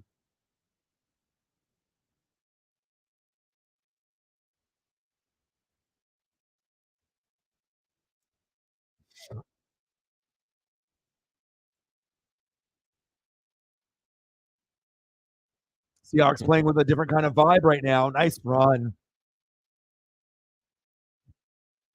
Move the chains. They're trying to end it right now. Vikings are on their heels. Like, fuck. Obviously, one more score, and it goes 24-13. The game's over. There's no coming back, and there's not enough time. It's done, and it's preseason. So, but if it ends up being 3, then you can leave the door open for a game time tutty, being going to overtime. But I imagine a lot of these guys are probably thinking, "What's for dinner?" And I'm hungry, and let's just get the game over with. See if the Hawks can hang on. Minnesota needs a turnover desperately in the next 5 minutes. Oh, look at that fake. Beautiful. It's like Tebow all over again. First down, Hawks. Move the trains.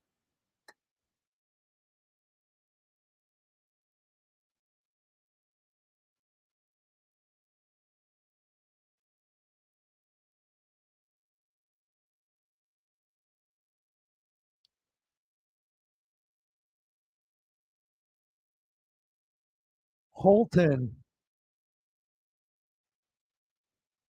Ayler's era began. He's nice. You could definitely plug him into some plays in the regular season, even if you wanted to. But of course, if he's already known as the guy that is going to run with the football, then they have tape on it and they're going to know. But still, I mean, you have Gino, and then you plug him in for a play, and then boom, he goes for like 18 yards for a tutty. That could be big. See if they end up using him at some point if he makes the roster.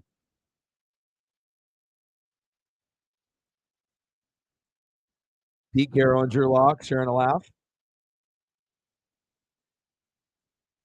Seahawks should be pretty good this year. Could be definitely better than last year. And I feel the Vikings will be worse than they were from last year, but they could both still make the playoffs. Oh, what a catch. Oh, and a stiff arm touchdown. Hawks. Wow. That was incredible.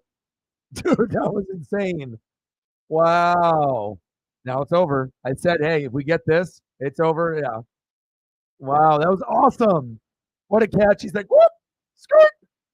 Went past it. Nice. He went up and got it, and obviously the corner slipped and fell. And then he jukes the second defender. Third defender comes from behind. He gets a stiff arm to the face. Fourth defender comes in and dives and misses. Okay. Extra point is up, and it's good. 24-13. The game's motherfucking over. Time to look at some pictures of food for a couple minutes.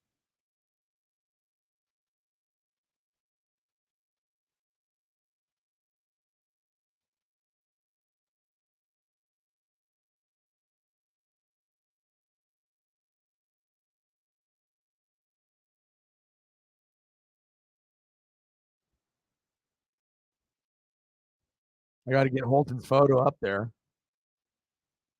You can't be just running around like Tim Tebow and you don't see nothing.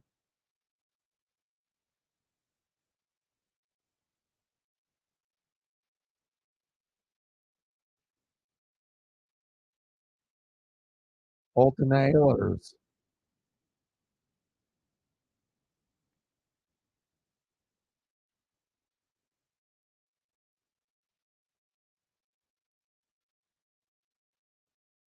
But I like to see like sleeper players. So then, like all of a sudden, like you don't hear about him, you don't hear about him, and all of a sudden, like in the third game, in a critical play on third down, he gets in the game and then does something big. Oh, I see you. We got to give him the proper treatment, though. There we go.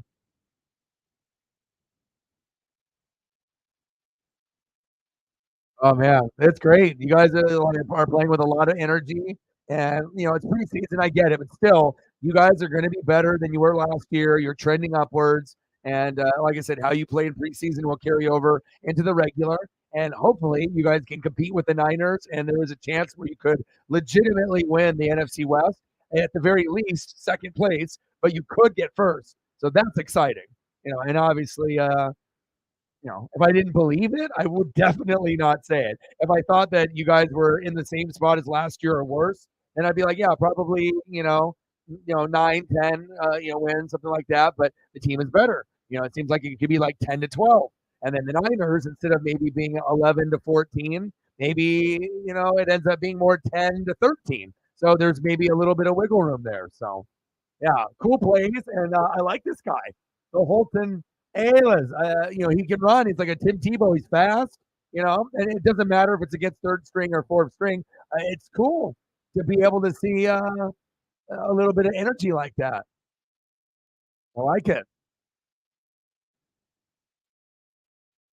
Yeah, good feeling to get started off, and you feel that vibe and the energy, and if the second, third, fourth, fifth, sixth stringers, rookies are playing well, then it's going to carry over to the starters also. Just seeing how everyone is motivated to win and on the same page. So, yes, it's preseason, but you don't want to lose in preseason if you're giving it your all. You don't want to give it your all, and your coach has got this great game plan, and then all of a sudden you get your ass kicked. Like that's not a good feeling. Now, if you don't give a shit and or whatever, then that's a whole nother story. Or you got a bunch of backups and, it's just getting guys reps. But I would assume a lot of teams, you're out there, you're trying to fucking win. You don't go out there just to get paid. It's not like NBA players where they're lazy and they could give two fucks if they play 48 minutes or 4 minutes. As long as they're getting the money and they can go party and probably try to go smash and go get drunk. It's a different mindset over there. But good competitive game up until that point. But Hawks at home are tough.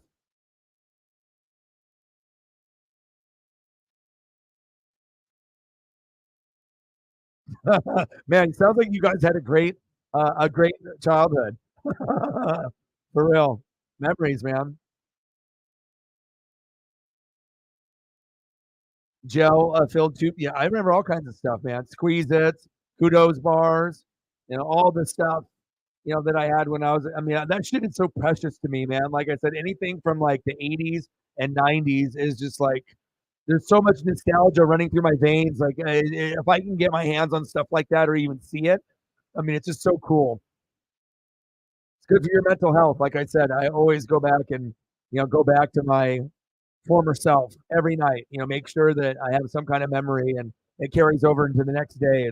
It's really healthy. And it also makes you like giddy. Like imagine like not watching like a Ninja Turtle cartoon for 30 years and then just turning it on and then like reconnecting to your 7-year-old self sitting on the fucking carpet like with the toys and screaming at the fucking TV and you know playing with a wrestling ring and you got all the GI Joes and all the everything else and wrestling figures. I mean, it's you know.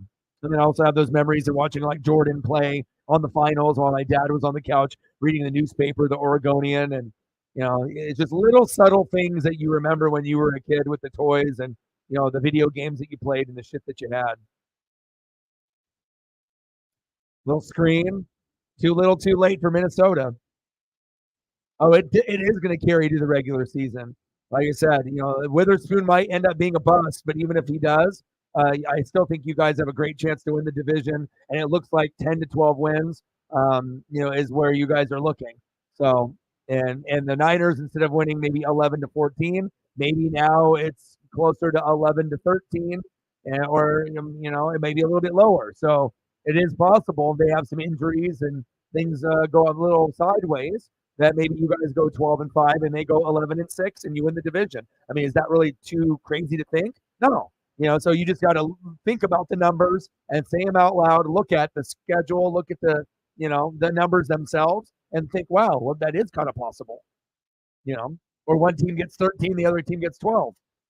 Or one team or both teams get injured, but one team gets 11 and one team gets 10, but you both get in. Like, you know,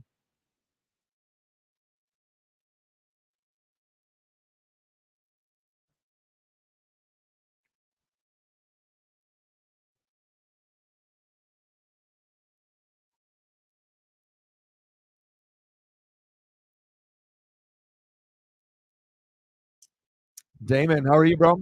What's good? How's married life and the children? How's all that treating you?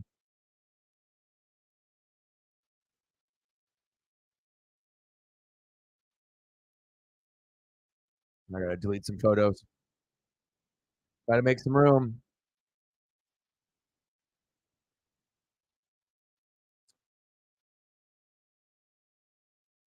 Damon, your Eagles look good. Should be the favorite again, just like the Chiefs. Eagles will be good. Niners will be good. Seahawks will be good. Saints will be good. And then obviously a three-team race in the North with the Vikings, Packers, and Lions. And that's about it. And then obviously Cowboys, Giants. You'll see a little bit from there too.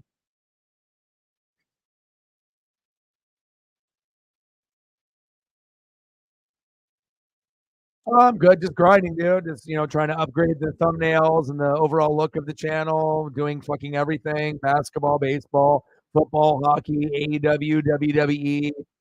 7 days a week, and yeah, just grinding, grinding, grinding, man. Tough way to end it, but obviously the defense needs to be better. Jalen is the truth, and getting AJ Brown took you to the next level, but it shows you got to have more than that O line and then that offense. You got to have the defense play, and not only that, they have to get sack lunches and picks. And if you don't get sack lunches and picks against guys like Mahomes, Burrow, Allen, Herbert, you're going to lose every single time. So unfortunate, but they are so talented, the Eagles, that they still could end up winning a Super Bowl with Jalen in the next 5 years.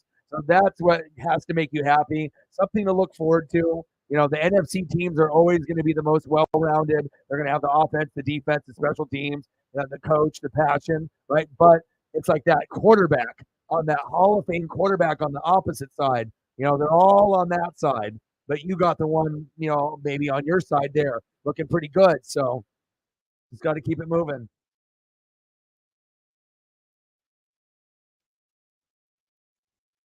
But I hope you're doing good, man. Like I said, it's sometimes I'll be doing Mariner baseball, because we didn't have football season, NASCAR, obviously did NBA and college basketball when it had to be done. Obviously a little bit of NHL, but it's always going to be NFL, college football, wrestling at the top, and then obviously I'm doing a lot of Mariner coverage. Got to be able to do content every day, and then I'm doing reaction videos again. So I'll start that. I mean, I already did the Hall of Fame game, but I'm going to start doing that this season. That'll get us over 20,000, and just grinding, man.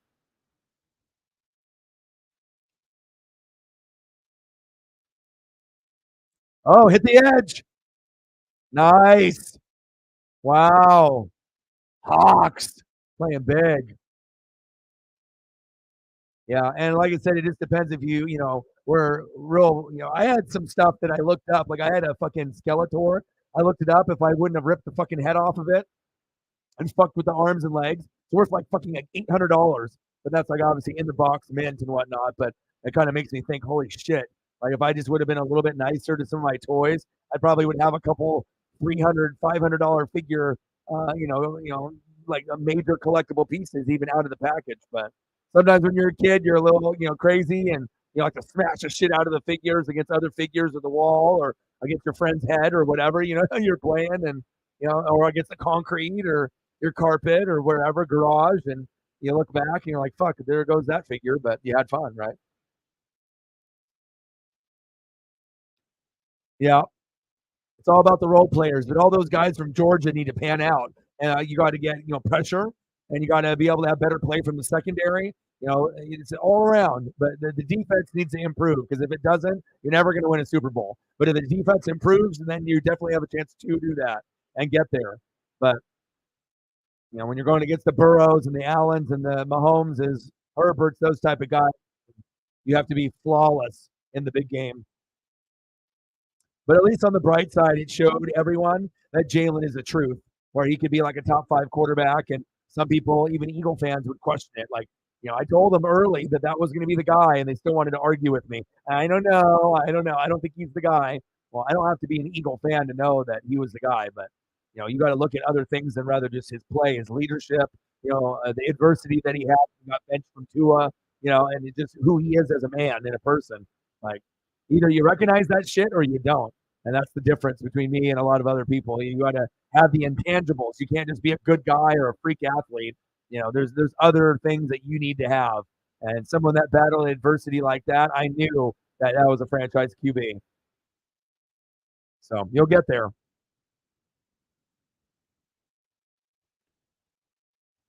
I know. I've seen your posts kind of come up through my timeline from time to time. Obviously we haven't like messaged each other. You're doing your life. I'm doing my life. We have a common ground. You love the Eagles. I like watching the Eagles and talking about them. But it's good. Yeah, I've seen a few photos kind of come through my timeline. Us following each other here and there. Everything looks great, and I'm good that you're doing good, man. I know life has changed. It's like if you have a baby or if you have a child, or you go from girlfriend to get married, and you kind of going through these different steps in life and new job or whatever. Things change, man, and kind of hard sometimes, but if you can still have that common ground like football, then that sometimes, things that seem so out of control kind of are in control for at least 3 hours, during a game day. So, yeah, character issues, but definitely could be a Fletcher Cox type of, maybe not necessarily replacement because Fletcher Cox is almost irreplaceable, like Big Play Slay, but, as far as like, Hall of Fame type of talent, but if you can mold some of those Georgia players that you've been, drafting, the Kobe Dean and a couple of the others. Oh, what a play by the Hawks! Wow, they're playing good. Yeah, I definitely think like Niners are going to be your biggest threat. Saints and Hawks will be better this year. You'll see the Lions, Packers, or Vikings, do something. But I mean, if you're looking at overall, the only team that seems like that they're on the same page is probably the Niners, and then the Hawks and Saints are right below. It seems like those could be really special teams this year too. But oh, good for you, dude! That is awesome. Congratulations on the idea. I bet you're fully supported at home, and you know, do your dreams, man. Things are not easy, and you just want to be able to kind of find yourself. Everyone's got a lane that they're really, really good at something, and you just got to be able to find it. And if working 8 to 5, 9 to 5 at a job that pays the bills makes you miserable or depressed, find something else. You got to make sure you can pay your shit. But at some point, you got to be able to maybe ask, for a little help, while you get your shit going. But then if you get on the right path, then you'll be good to go. And then not only that, you'll be happy. And that's the number one thing. You want to be happy. Life is short, You don't want to be unhappy. You want to, do shit that makes you happy. Like for me, I would rather make less money, and do my dreams and do my goals rather than not do this and make bank, working and selling, Verizon cable internet and phone to businesses on the East Coast and whatnot. But like I said, that doesn't make me happy though.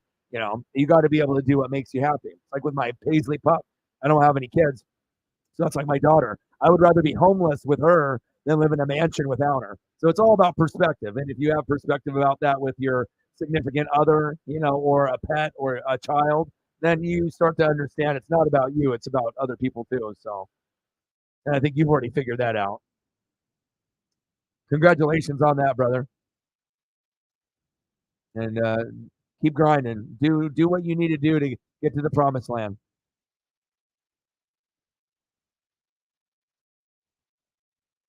Yeah. Well, also, yeah, yeah. Well, it's also too. You got Eagles have one of the best offensive lines, and they have great coaching structure, fans. The passion is there. It's just about getting over the hump. But again, Jalen needed a true number one receiver in AJ Brown, and if he never showed up, it's not like Devontae Smith was ever going to develop into that guy. He's not a true one; he's a two. So. And either you recognize that or you didn't. But sometimes you need to get the DK Metcalf, AJ Brown body type of guys. And once they got that, less pressure on Devonta Smith, so he didn't have to be double teamed. And then he makes plays. Dallas Goddard. You got Miles Sanders and all the other guys that you had. O line is great by Jason Kelsey. Defense, big play Slay, Fletcher Cox, and everyone in between, and all those great Georgia players that you drafted. But to be able to win the Super Bowl, you got to be able to have those guys step up and others and then keep drafting correctly and getting some more free agents and whatnot. So, yeah, congratulations to you, bro. I try to just live my best life. Some streams are going to be good. Some streams are going to be a little underwhelming. But for me, even if it's a good day or if it's a lower day, tomorrow's another day. Tomorrow's another day to grind it out and have that perspective instead of being angry or mad or overly happy. Just gotta keep it in perspective. Pass incomplete. Hawks just obliterating the Vikings in every facet of the game. Yeah, you got any inside information from some of the beat writers or Eagle people that you listen to or talk to? Anything new on the horizon on the depth chart? People that are surprising? Anything that you've read or seen in practice or anything on the team accounts or Twitter, X, or anything that you follow? Who's stealing the show in camp right now? That's not a big name. Is there like anybody that you've heard of? I'm going to do some more research on them in the next couple days. So, and obviously I watch a lot of NFL Network. So anytime they do like live look-ins at the camp, I'm always paying attention. So you got to be able to kind of deep dive a little bit.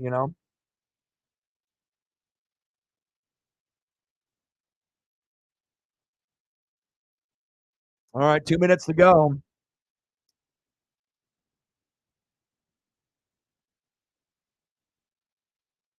Nice. I remember Blankenship. I'll throw up a Sidney Brown photo. That's why I asked. It's funny because Zini Panini, who's a big Eagle fan as well, and she's on the channel, and she said the same thing a couple days back, about a week ago.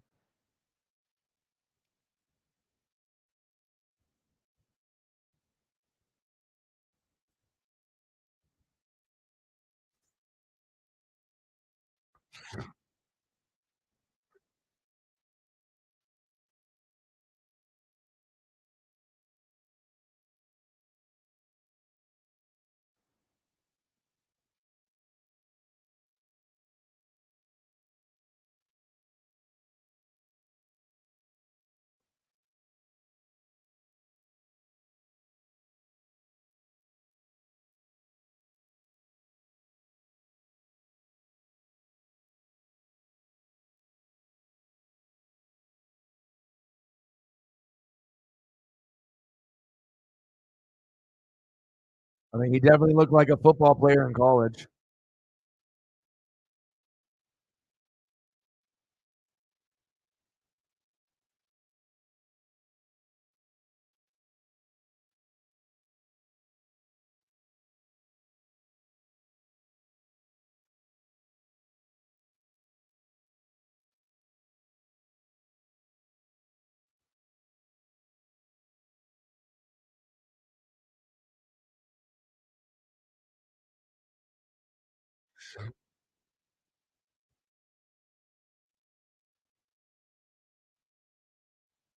I love defense too, so I'm a defensive guy.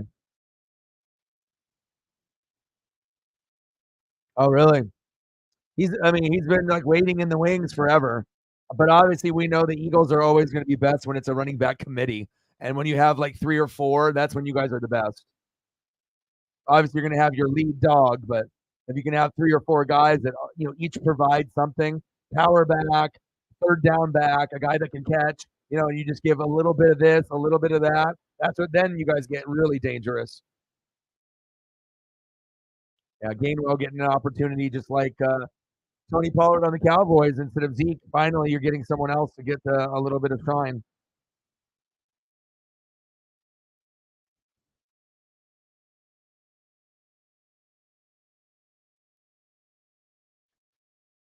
All right, this game is over, but I just want to see if there is any last ditch effort here to get some more points. Or at least it was more entertaining than the first game. But I'll do, I've been doing Mariner games all year while we were waiting for football. Still, I'll squeeze in a little bit. I think I'll do the Eagles and Ravens. I think I'm going to do that, and probably the Chiefs and the Saints. I'll probably do that one. And then obviously Mariners are, primed to make the playoff push right now. They're the hottest team since July 1. So 7-game win streak. So they're playing the Orioles, which is one of the best teams in baseball, World Series contenders. So I'll do some of those as well. But just got to sprinkle in a little bit of everything. Good defense there.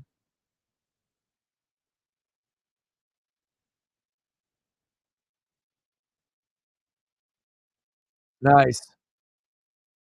Nice. Yeah, a lot of the stuff that I have is from like the 80s and 90s.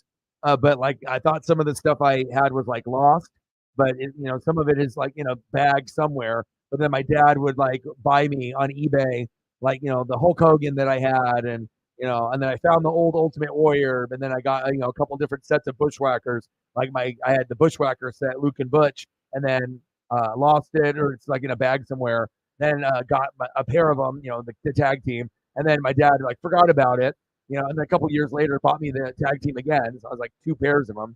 So, and then obviously I got 2 figures that are better than the other 2 that are a little bit more, the action it works. You like lift up the arm and the leg kicks down. Like I like figures like that. And like some of the ones in the 90s, you'd squeeze the legs and it would do like an arm motion or whatever. And DDP, you squeeze the thing, boom, you squeeze the leg and it does the diamond cutter and stuff. Like I like shit like that, where it's not just a regular figure, like it has another purpose to it. And a lot of toys in the 80s and 90s were like that. So, but a little bit of football until we get to college football season, reaction videos, live streams for NFL, and then obviously live streams for college football, and then doing Mariner games for the primary too. Kneeling it down. Great performance by the Hawks. But like I said, when I was looking at the slate, I mean, really the only ones that really excite me that I want to see is the Ravens and the Eagles of that one for both of those teams, and then obviously with the Chiefs and the Saints, seeing them too. So there's a good possibility I may do one of those or both of those.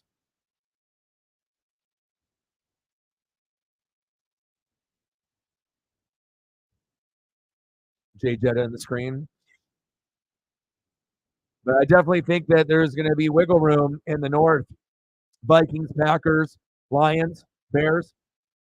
And on the West, I mean, it's really going to be the Niners and the Seahawks. The Rams and Cardinals should be pretty bad. Cardinals and Rams could be 2 of the top 6 like worst teams in football. So there shouldn't really, I mean, you shouldn't drop any games like that, for the Hawks, Megan. So we'll see how it goes.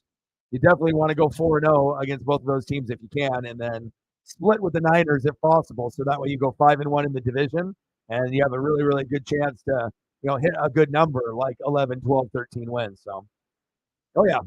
That's that team is. I love Dan Campbell. Fucking bite kneecaps. They play hard for him. He's one of only like 5 coaches that gets on the ground and does drills with the players. You do that, then they're going to run through a wall for you. So that's my number one team I root for. Every single year, and they could win the division or get the wild card this year. Jared Goff is underrated. Amon-Ra St. Brown is a top 8 receiver in the league. Sometimes he plays as good as a top 5. So that is big facts. Well, I appreciate everyone that came in and hung out, everyone that donated, commented. Damon P. Aquadio in the building. I haven't talked to you in a minute. Go Eagles. I hope you're doing good. Nathan in the building as well. Megan, I love you guys. I appreciate you guys. I hope you guys enjoyed just hanging out.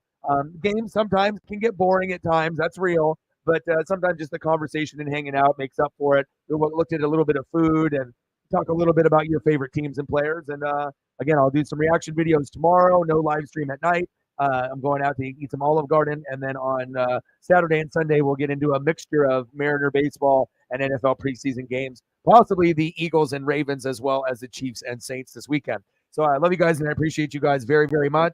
And I got one question for you. Who talk sports like us? Your boy Ryan, Northwest Sports Fanatics, and I'm out. Gang.